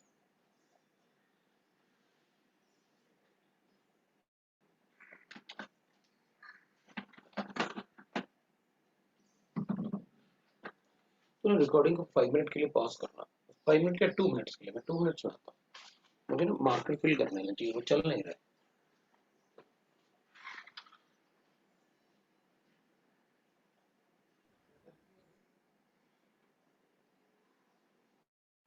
हाँ।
हाँ जी, शुरू करते हैं ना। तो अब अपन को शुरू करना था बेसिक इनऑर्गेनिक नॉमेनक्लेचर। अपन क्या करेंगे, बेसिक इनऑर्गेनिक नॉमेनक्लेचर के लिए अपन ऐसे लिख सकते हैं। अब इसमें बेसिकली नेमिंग ऑफ कंपाउंड करना है। तो जैसे एसिड H2SO4 पहले पर ऐसे एक मिनट, हाँ? कुछ वर्ड होते हैं जैसे हाइड्रा एसिड्स। हाइड्रा एसिड का मतलब होता है acid which do not contain oxygen, acid which do not have oxygen, उनको अपन कहते हैं हाइड्रा एसिड्स। जैसे HCl, H2S, H2SE। अब H2F अपन ऐसे लिखेंगे कि भाई नहीं, आप HF भी लिखो, HBr भी लिखो, ऐसे वो लिखने की जरूरत नहीं है आपको। HI भी लिखो, तो जिनमें राइट ना ऑक्सीजन नहीं होगा वो they are called hydra acids. जिनमें ऑक्सीजन होगा उनको अपन कहेंगे ऑक्सी एसिड्स। ऑक्सी एसिड्स का मतलब होगा acid which contain oxygen atoms, which contain or which have oxygen atoms, तो अपन उनको बोलेंगे ऑक्सी एसिड्स। ऑक्सी एसिड्स में there are so many oxy acids, H2SO4, HNO3। अभी hydrochloric acid, dihydrogen sulfide, dihydrogen selenide, hydrofluoric, hydrobromic, hydrotelluride, तो ऐसे acid लिख दिया मैंने। H2CO3, HNO3, H3PO4, HClO4, 3 भी होता है, ClO3 भी होता है। Then we can write इसमें अपन एक और लिख लेते हैं, जैसे मैं आप इसमें नाम भी लिख लेना। कुछ ऐसे एसिड भी लिख लेते हैं ना जिनको अपन जानते नहीं लेकिन वो एसिड है। Hydrochloric, dihydrogen sulfide, dihydrogen selenide, hydrofluoric, hydrobromic, hydrotelluride और हाइड्रोजोइक एसिड।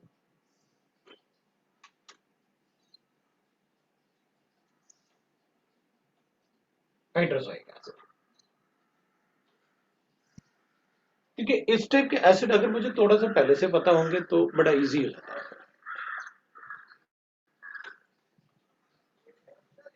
मैं इनको इसलिए ऐसे लिख रहा हूँ कि बहुत अपन लोग कुछ ऐसे भी होंगे जिनको थोड़ा बहुत कंफ्यूजन होगा नाम में, तो वो नाम भी अगर पता रहेगा तो हमें ज्यादा अच्छा रहेगा।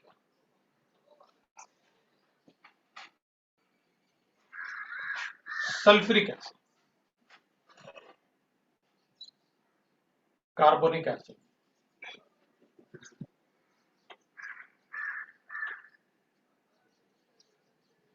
Nitric acid, phosphoric acid, chloric acid. तो अपन लिख सकते हैं, कोई प्रॉब्लम नहीं। अगर अपने पास फिनॉल है ना, ये फिनॉल होता है ऐसे, इसको अपन कहते हैं कार्बोलिक एसिड। कार्बोलिक एसिड, तो कार्बोनिक और कार्बोलिक में कोई वो नहीं चाहिए मुझे कंफ्यूजन।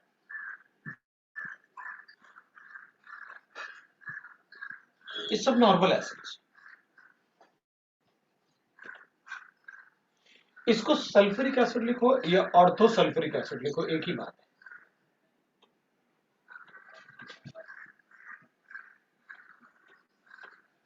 ऑर्थो कार्बोनिक एसिड लिखो, एक ही।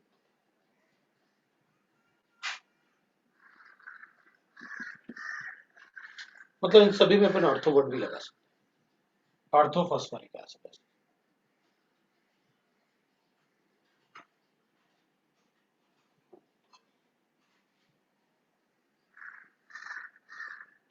मेनली यही एसिड यूज होता है।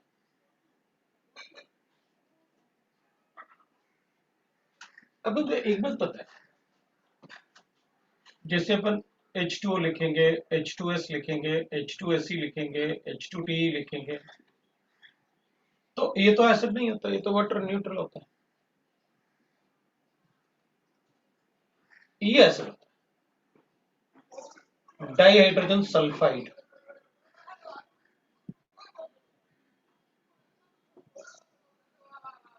Sulphide, dihydrogen selenide, dihydrogen telluride, और नाम मैंने लिखा, नाम भी अपन को मतलब एक बात और, एलिमेंट्स को ना ग्रुप का ध्यान रखना, मतलब जिस ग्रुप का वो एलिमेंट है अगर उसी से चेंज कर रहे हो तो उसकी प्रॉपर्टीज वैसी ही होगी जैसे वो पहले रहा होगा उस ग्रुप में, जो उसका बिहेवियर रहा होगा, क्योंकि अपन बोलते हैं ना कि behaviour of element in a group is same.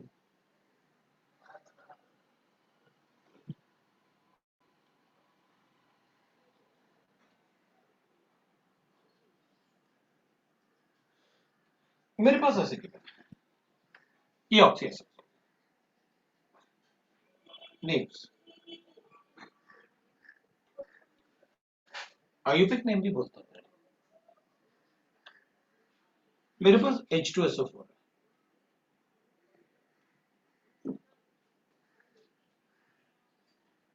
और replace one oxygen atom by S atom.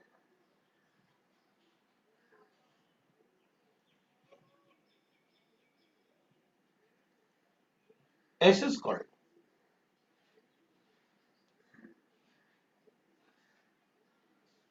थायो, मतलब सल्फर को अपन थायो बोलते हैं, थियो थायो आपकी मर्जी, THIO,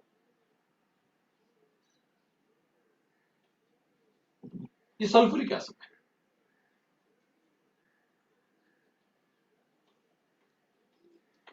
तो मैं इसको ऐसे लिखूंगा,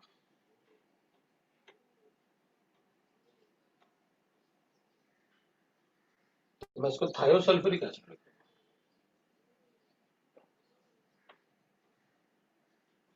मेनली जो एसिड होते हैं ना, या तो हाइड्रा एसिड्स होते हैं या ऑक्सी एसिड्स होते हैं, बाकी एसिड नहीं होते। अगर अपन को ऑक्सी एसिड में सेंट्रल एटम एक से ज्यादा दिख रहा है तो उसी ग्रुप के एलिमेंट से मैंने रिप्लेस कर लिया उसे। मैं क्या करूंगा, ऐसे लिखा हुआ ना, मैं एक सल्फर हटा के ऑक्सीजन डाल दूंगा, अच्छा ये तो H2SO4 था, सल्फ्यूरिक एसिड, ये थायो सल्फ्यूरिक एसिड,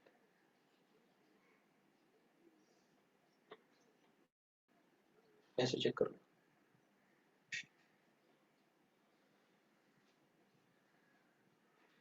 कुछ ऑक्सी एसिड्स और भी होते हैं, इंपॉर्टेंट ऑक्सी एसिड्स,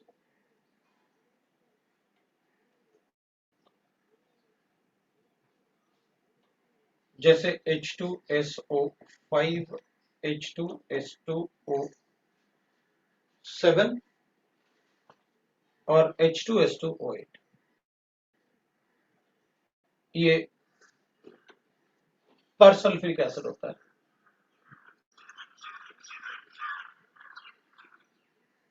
ये that is disulphuric acid होता है।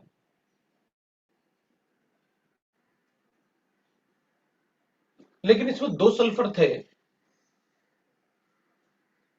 और ये पर डाई सल्फ्यूरिक एसिड होता है,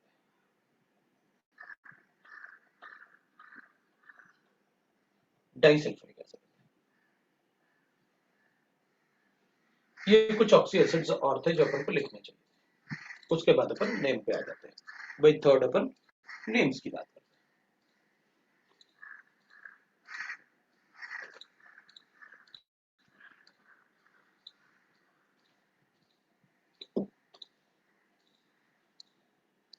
अब ठीक है भाई, मैंने देख लिया नेम, मतलब ऐसे हाइड्रा एसिड क्या होते हैं और ऑक्सी एसिड क्या होते हैं ये पता चलता है। हाइड्रा एसिड का क्या मतलब है, जिनमें ऑक्सीजन नहीं होंगे, और जिनमें ऑक्सीजन होंगे वो ऑक्सी एसिड होता है, ये अपन को पता चलता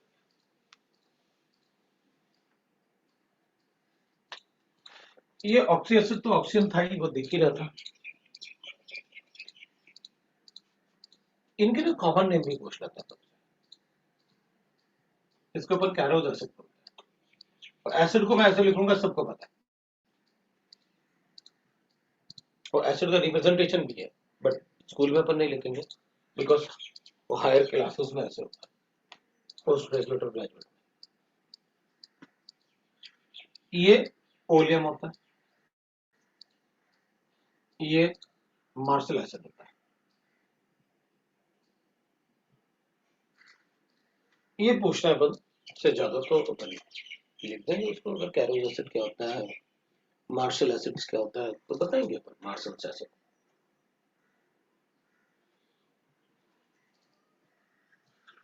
अब वापस अपन नेमिंग पढ़ रहे हैं, नेमिंग की बात करते हैं,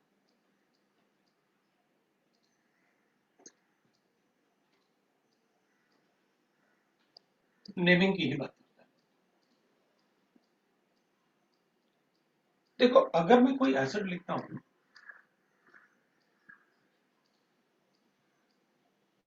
तो ये सल्फ्यूरिक एसिड है।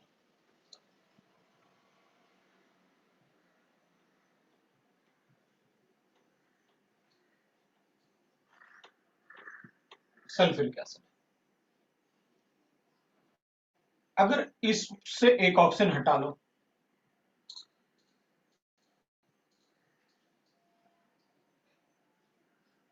तो ये ना सल्फ्यूरस एसिड बन जाएगा। अगर एक ऑक्सीजन हटाओगे तो सल्फ्यूरिक, एक की जगह अस बच जाएगा।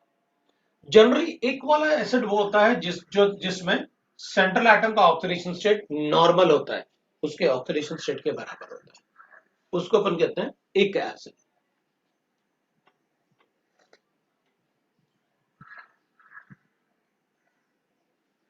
उसको बोलते हैं अपन एक एसिड। और अगर उससे एक ऑक्सीजन रिमूव कर दिया जाए तो उसको कहते हैं अपन अस एसिड। वैसे सल्फ्यूरस एसिड बोलूंगा, क्या होगा, सल्फ्यूरस एसिड होगा। अगर इससे एक और ऑक्सीजन हटा दिया जाए तो फिर ये हाइपोसल्फ्यूरस एसिड हो जाएगा, मतलब इसमें हाइपो वर्ड भी लगेगा।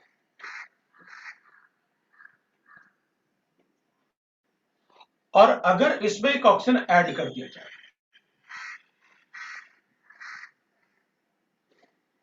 ऑक्सीजन रिमूव करोगे तो कुछ कट दिया, और अगर ऑक्सीजन ऐड करोगे तो पर निकला, पर सल्फ्यूरिक।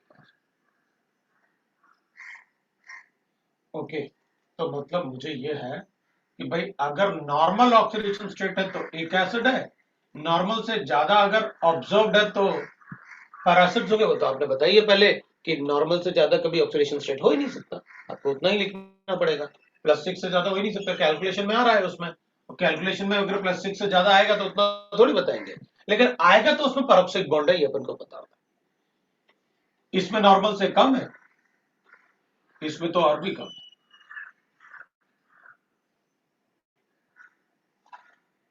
वो नॉर्मल से ज्यादा है, हो नहीं सकता, यही स्टेबल ऑक्सीडेशन।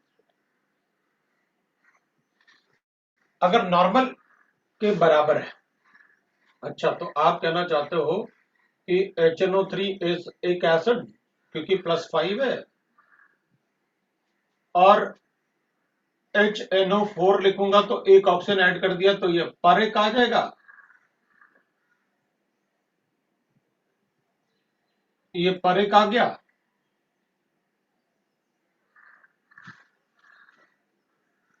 और अगर एक कम कर लेता हूं, NO2 कर लेता हूं, तो ये अस हो जाएगा। और अगर एक और कम कर लेता हूं, ये तो हाइपोनाइट्रिक एसिड होता है।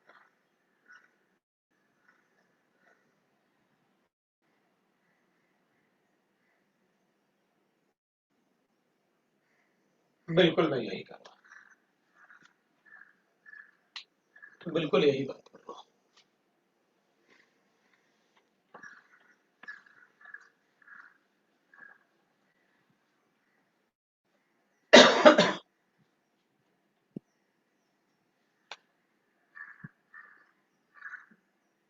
जो पर नाइट्रस हाइपोनाइट्रस एसिड होता है ना, ये एग्जिस्ट एज डाइमर।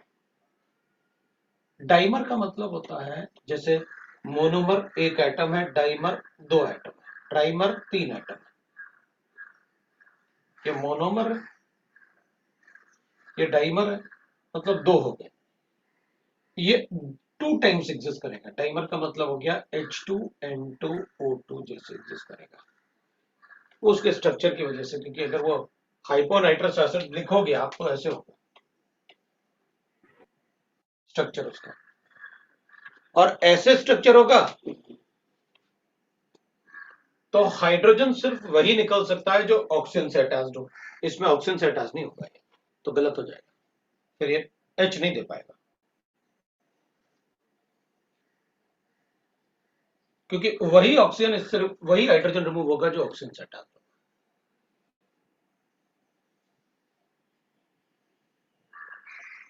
वही हाइड्रोजन रिमूव होगा जो ऑक्सीजन से अटैच होगा। तो अपन ने क्या किया होगा, डाइमर बना दिया। डाइमर बनेगा तो वो ऐसे हो जाएगा।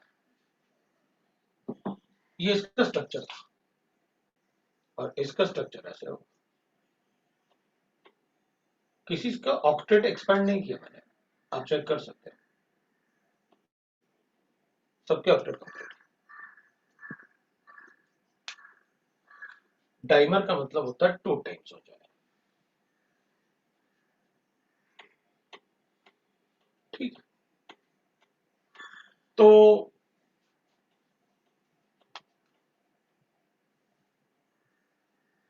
ठीक है, आपने लिखा है ऐसे। अब जैसे इसमें ये डाइमर आ गया, ऐसा कुछ और है क्या कहीं? क्योंकि अगर कहीं कुछ चेंजेस हैं इसके अलावा तो आप मुझे बता दो पहले से, वरना मैं सभी जगह यही कंसेप्ट यूज कर दूंगा जो आपने पहले यूज किया। अगर आपने नहीं बताया ऐसे कि कहीं कोई एक्सेप्शन टाइप है, तो फिर मैं सीधा यही कंसेप्ट यूज करूंगा और गलती होगी तो आपकी जिम्मेदारी होगी। कि नॉर्मल ऑक्सीडेशन स्टेट है तो एक होता है, एक ऑक्सीजन हटाओ तो अस होता है, एक और हटाओ तो हाइपोअस होता है, और नॉर्मल में अगर एक ऐड कर दो तो पर एक होता है। ये कंसेप्ट मैं सभी जगह यूज करूंगा। अगर कुछ है तो अभी बता दो, जैसे आपने इसे बता दिया, नहीं तो मैं यही नाम लिखता हाइपोनाइट्रस एसिड इज दिस। आपने बता दिया, मैंने मान लिया कि चलो भाई इसमें ये स्ट्रक्चर ऐसे है। स्ट्रक्चर आप बाद में बताओगे मुझे, तो लेकिन इसमें एक्सेप्शन आता है तो आपने मुझे बता दिया, मैं ध्यान रखूंगा कि इसमें डाइमर बनता है।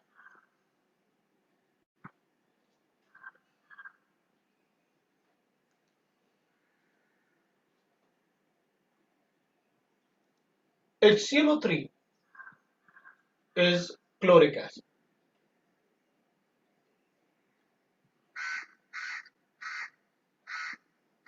HClO3 is chloric acid.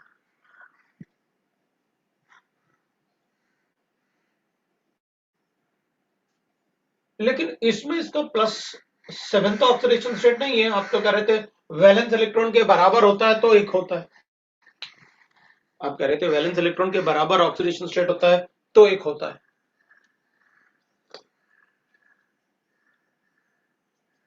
Chloric acid में ऐसा नहीं। थोड़ी देर पहले भी मैंने क्लोरिक एसिड लिखा था। क्लोरिक एसिड में ऐसा नहीं होता। तो फिर तो इसमें HClO3 is chloric acid, HClO4 is perchloric acid।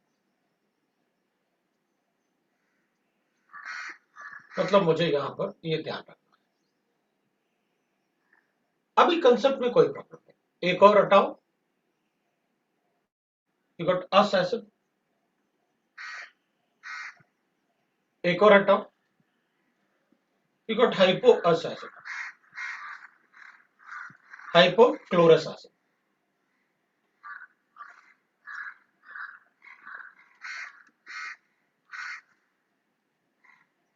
एक और हटाऊंगा तो हाइपोक्लोरस एसिड, और एक और हटाऊंगा तो HCl ही बन जाएगा, हाइड्रोक्लोरिक एसिड। तो मुझे ये ध्यान रखना होगा कि अगर उन्होंने HiO3 लिखा तो अपन इसको आयोडिक एसिड लिखेंगे, HbRO3 लिखा तो अपन उसे बोरिक एसिड लिखेंगे।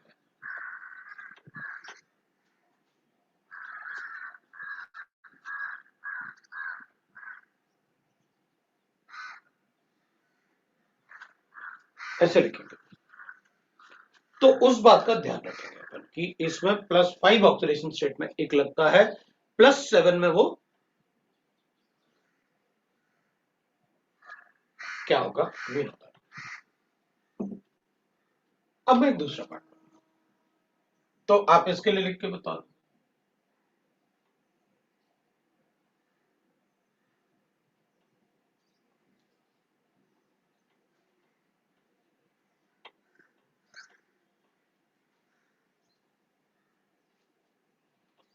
इसके लिए बता दो क्या होगा।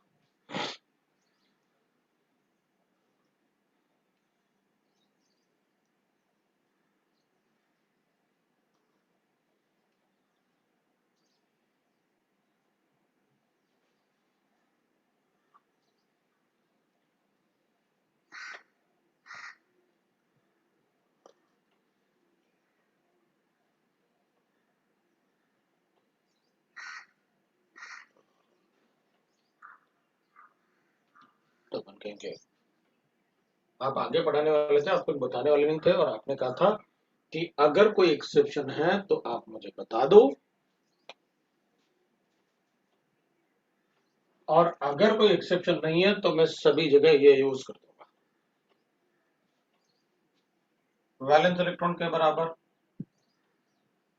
फॉस्फोरिक,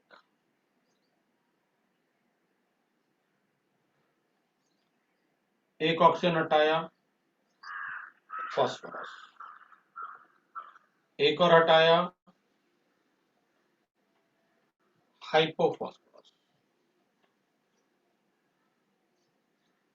क्योंकि बाकी आपने बताया नहीं। आपने कहा था कि भाई देखो, अगर कुछ नहीं बताया जाए आपको तो आप बिल्कुल उसको आंख बंद करके जो कंसेप्ट बताया उसको यूज कर देना, कर दिया।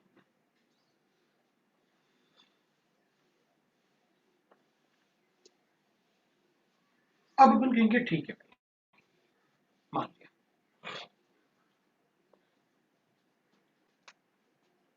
अब भी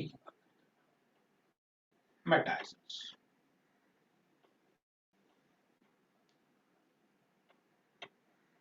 मेरे पास मेटा एसिड में देखते हैं क्या करना है।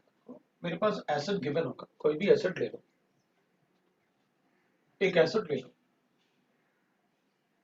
और उससे ना H2O हटा दो, and again will get the acid.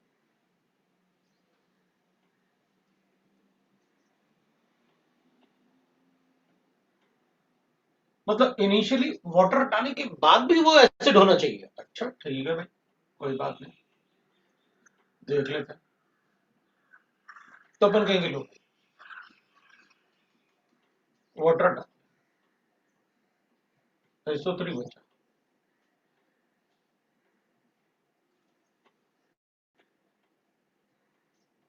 cannot be meta as it do not have H atom, उसमें H atom नहीं है, तो मैं एसिड कैसे बोलूं। सल्फर ट्राइऑक्साइड है, वो सल्फर ट्राइऑक्साइड एसिडिक हो सकता है, हमें फर्क नहीं पड़ता, लेकिन मुझे एसिडिक प्रोटिक एसिड होना चाहिए। तो लिख दो प्रोटिक एसिड होना चाहिए, तो मेटा बन जाएगा, लिख लो उसमें क्या, आप क्या करो, लिख लो कि भाई प्रोटिक एसिड होना चाहिए। ये भी प्रोटिक और ये भी प्रोटिक, तो अच्छा ठीक है, एग्जाम्पल ले लेते, मेरे पास H3PO4, इससे वाटर हटाऊंगा तो मेरे पास HPO3 आ गया, ये फॉस्फोरिक एसिड, तो ये मेटाफॉस्फोरिक एसिड। हाइड्रोजन है ना, इसका मतलब मेटा वर्ड उन्हीं में आ सकता है जिसमें 3 हाइड्रोजन हो कम से कम।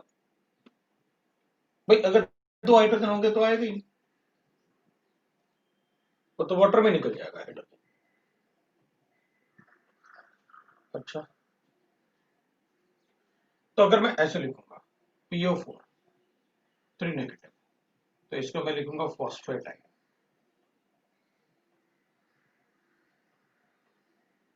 तो मैं इसको लिखूंगा मेटाफॉस्फेट आयन।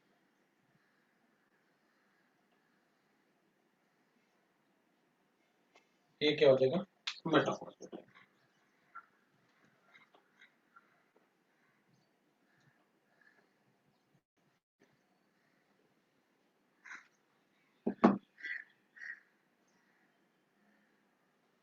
ठीक है ना, तो मेटाफॉस्फेट आयन। तो मैं ऐसे दूसरे उसमें भी तो बोल सकता था,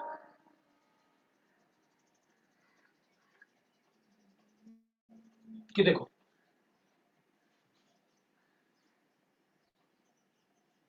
उधर अभी खत्म नहीं हुआ है, इसका बाद में लिखना, ऑफ ऑक्सीनाइज। अच्छा एक और बात है, जैसे मैंने ऐसे लिखा ना, तो अपन क्या करेंगे, सल्फ्यूरिक एसिड।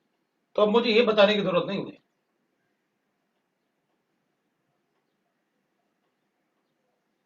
सल्फर था तो आपने सल्फ्यूरिक बोला, सेलेनिक होगा तो सेलेनिक एसिड बोल देंगे। भाई एक ही ग्रुप में तो है दोनों, तो अगर सल्फ्यूरिक एसिड जैसे एसिड सल्फर बनाएगा वैसे सेलेनिक बनाएगा। दोनों के वैलेंस इलेक्ट्रॉन एक जैसे, सब कुछ एक जैसे ही तो है दोनों का। ठीक है, वो तो हम देख लेंगे। जैसे मान लो मैंने ऐसे लिखा एनाइंस, जैसे अपन ने SO4 2 नेगेटिव लिखा, तो अपन ने लिखा सल्फेट। तो आपने कहा कि रिमूव 1 ऑक्सीजन एटम। तो अपन कहेंगे ठीक है भाई, एक ऑक्सीजन रिमूव कर देते हैं, तो SO3 2 नेगेटिव हो जाएगा। चार्ज थोड़ी रिमूव करने के लिए कहा आपने, एक ऑक्सीजन रिमूव करने के लिए कहा, तो ये क्या बन जाएगा, सल्फाइट आयन। अच्छा, तो अगर मैं इसको NO3 लिखूं नेगेटिव, तो नाइट्रेट आयन, फिर 8 आ गया, तो मैं इसमें से एक ऑक्सीजन माइनस कर देता हूं, तो NO2 माइनस हो गया, तो नाइट्राइट आयन।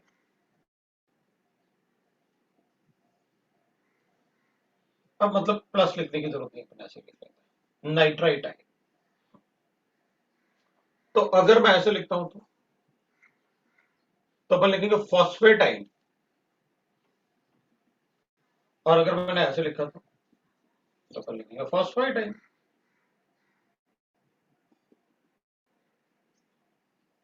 अगर मैंने ऐसे लिखा तो SN+4 मैक्सिमम ऑक्सीडेशन स्टेट होता है, ये मैक्सिमम वाले में होता है ऐसे 8।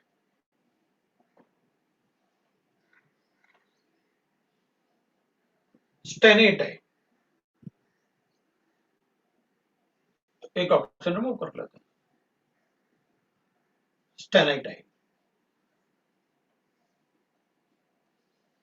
जैसे अपन इसको लिखेंगे वैसे इसको लिख लेते हैं। जैसे मैंने इसको कैसे बनाया आपने, तो मैं इसको ऐसे कर देता हूं, नहीं इसको लिखा रहने देते हैं।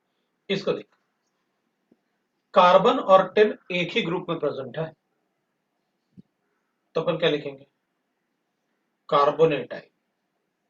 तो अपन कहेंगे भैया फिर स्टेनेट आयन ऐसे कैसे हो गया, तो अपन को तुरंत पता चल जाएगा कि आप स्टेनेट क्या लिख रहे हो। मुझे यहां से तुरंत पता चल गया था कि यहां पर ऑक्सीजन का नंबर कम है।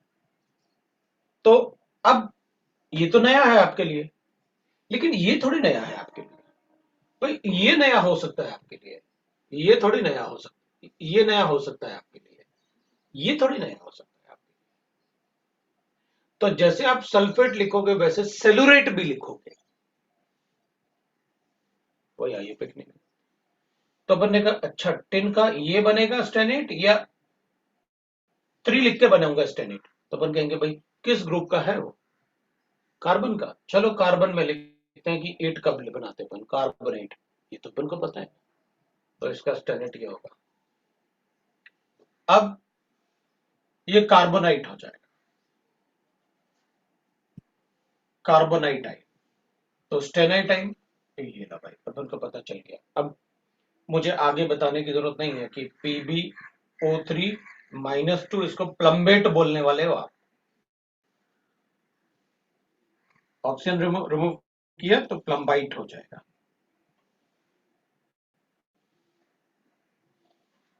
ऐसे आप आयुर्वेदिक नेमिंग को सीखोगे।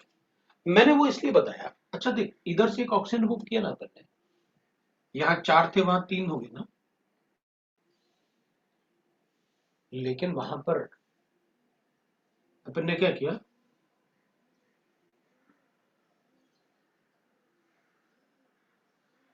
वहां आपने सिर्फ ऑक्सीजन एटम रिमूव किया। मेटा बनाने के लिए मुझे ऑक्सीजन -2 मतलब ऑक्सीजन के साथ उसका चार्ज भी रिमूव करना होगा, और अगर मैंने ऑक्सीजन के साथ इसका चार्ज रिमूव कर दिया ना तो उसमें नेगेटिव चार्ज होगा ही नहीं, तो आयन कहां से होगा। तो you are able to tell the difference 8 और 8 और फॉस्फेट और मेटाफॉस्फेट में क्या डिफरेंस है, दोनों में ही 8 है। ये आपने -2 ऑक्सीजन,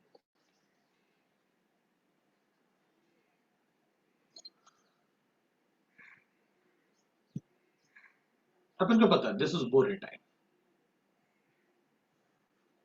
इस बोरिक एसिड,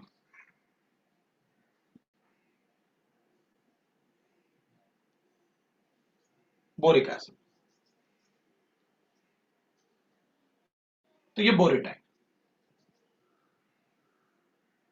जैसे H3PO4 फॉस्फोरिक एसिड, तो बोरिक एसिड, या आप चाहो तो पहले लिख भी सकते हो, वैसे वो गलत नहीं है, मैं लिखने वाला हूं बोरिक एसिड। तो आप क्या करोगे, जैसे वाटर हटाया इसमें भी हटाओ, तो अपन लिखेंगे HbO2 बन गया, तो मेटाबोरिक बोरिक एसिड। अब आइंस में लिख लो, हमें क्या फर्क पड़ेगा, इसको हटा देते हैं, ये बोरिक एसिड, ये बोरेटाइन,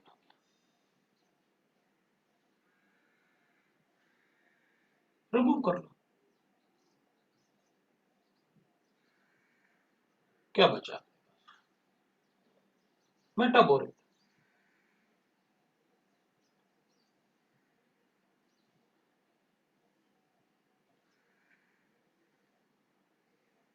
अब अगर इसमें हाइड्रोजन डाल दो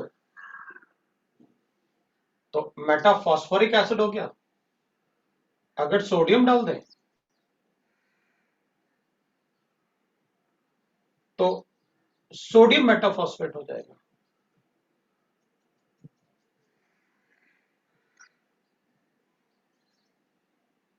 अब मैग्नीशियम डाल दो तो ये -1 चार्ज है, तो मैग्नीशियम होगा, तो होल ट्वाइस कर दूंगा। लेकिन मेटा वर्ड यूज करना है तो फिर मैग्नीशियम मेटाफॉस्फेट लिख लेते हैं अपन, MgPO3 होल ट्वाइस, क्योंकि Mg पे तो +2 चार्ज होता है और इस पे -1 चार्ज। अपन को मेटा और 8 एंड 8 में समझ में आ गया।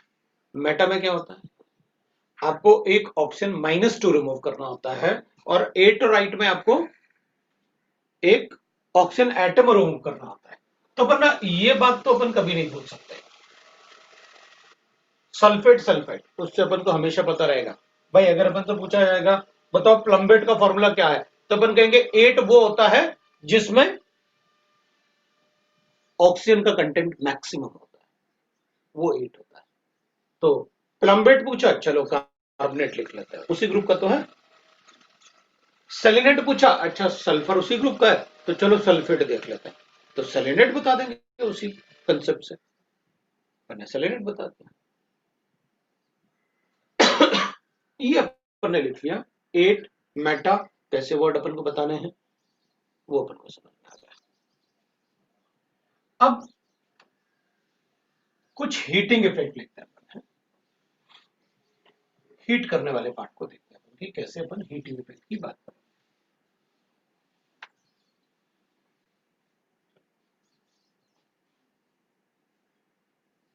हीटिंग इफेक्ट,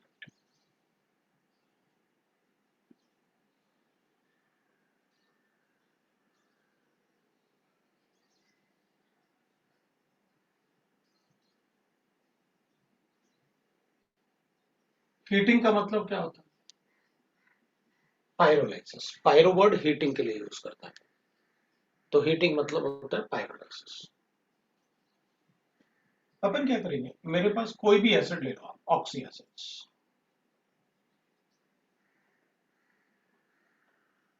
मेरे पास कोई भी ऑक्सी एसिड ले लो और आप उसे हीट करो, इतना हीट करो कि उससे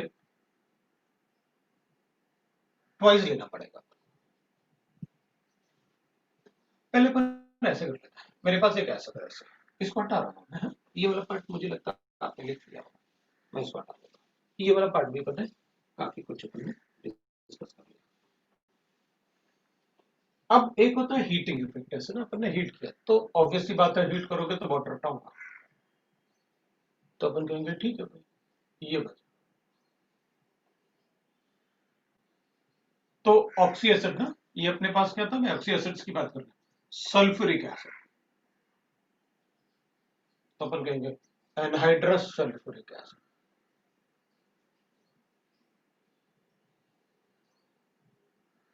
भाई पानी हटा दिया अपने सल्फ्यूरिक एसिड से तो SO3 बचेगा, तो अगर मेरे पास ऐसे गिवन है तो अपन कहेंगे कोई बात नहीं, एनहाइड्रस ये क्या था, सल्फ्यूरस एसिड, अस था ना, OUS एक ऑक्सीजन रिमूव किया, सल्फ्यूरस एसिड, ठीक है भाई। इसका मतलब फिर इसमें आप H2CO3 या कार्बनिक एसिड बताया था आपने, तो एनहाइड्रस कार्बनिक एसिड,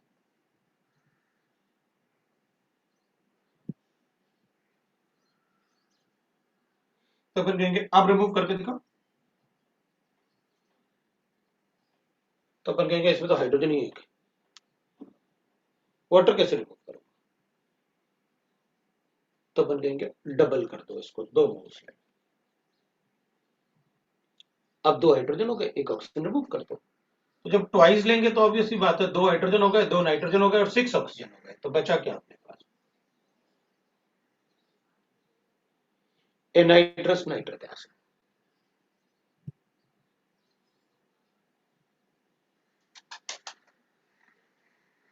ये है, तो अगर मैं ऐसे लिखूं तो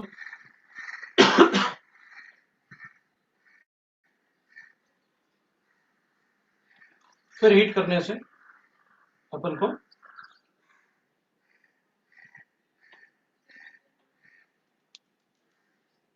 -H2 पड़ता,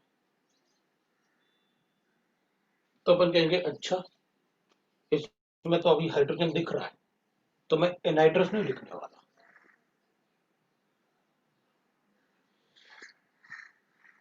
मुझे ऑक्सीजन नहीं दिखना चाहिए, हाइड्रोजन नहीं दिखना चाहिए, अब मैं एनहाइड्रस लिखता हूं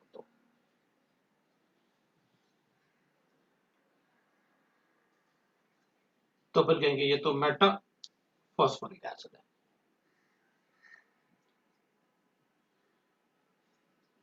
ये सब एक थे, ये अस था तो अस बना दिया, ये एक था तो एक बना दिया, एक था तो एक बना दिया, मेटाफॉस्फोराइड। और अगर इसको और हीट करते हैं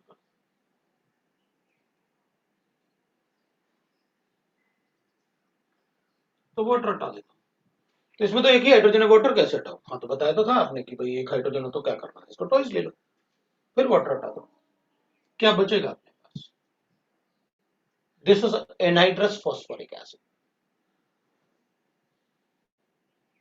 इसमें हाइड्रोजन है, जब तक हाइड्रोजन नहीं हटेगा तब तक अपन एनहाइड्रस बनाते रहेंगे,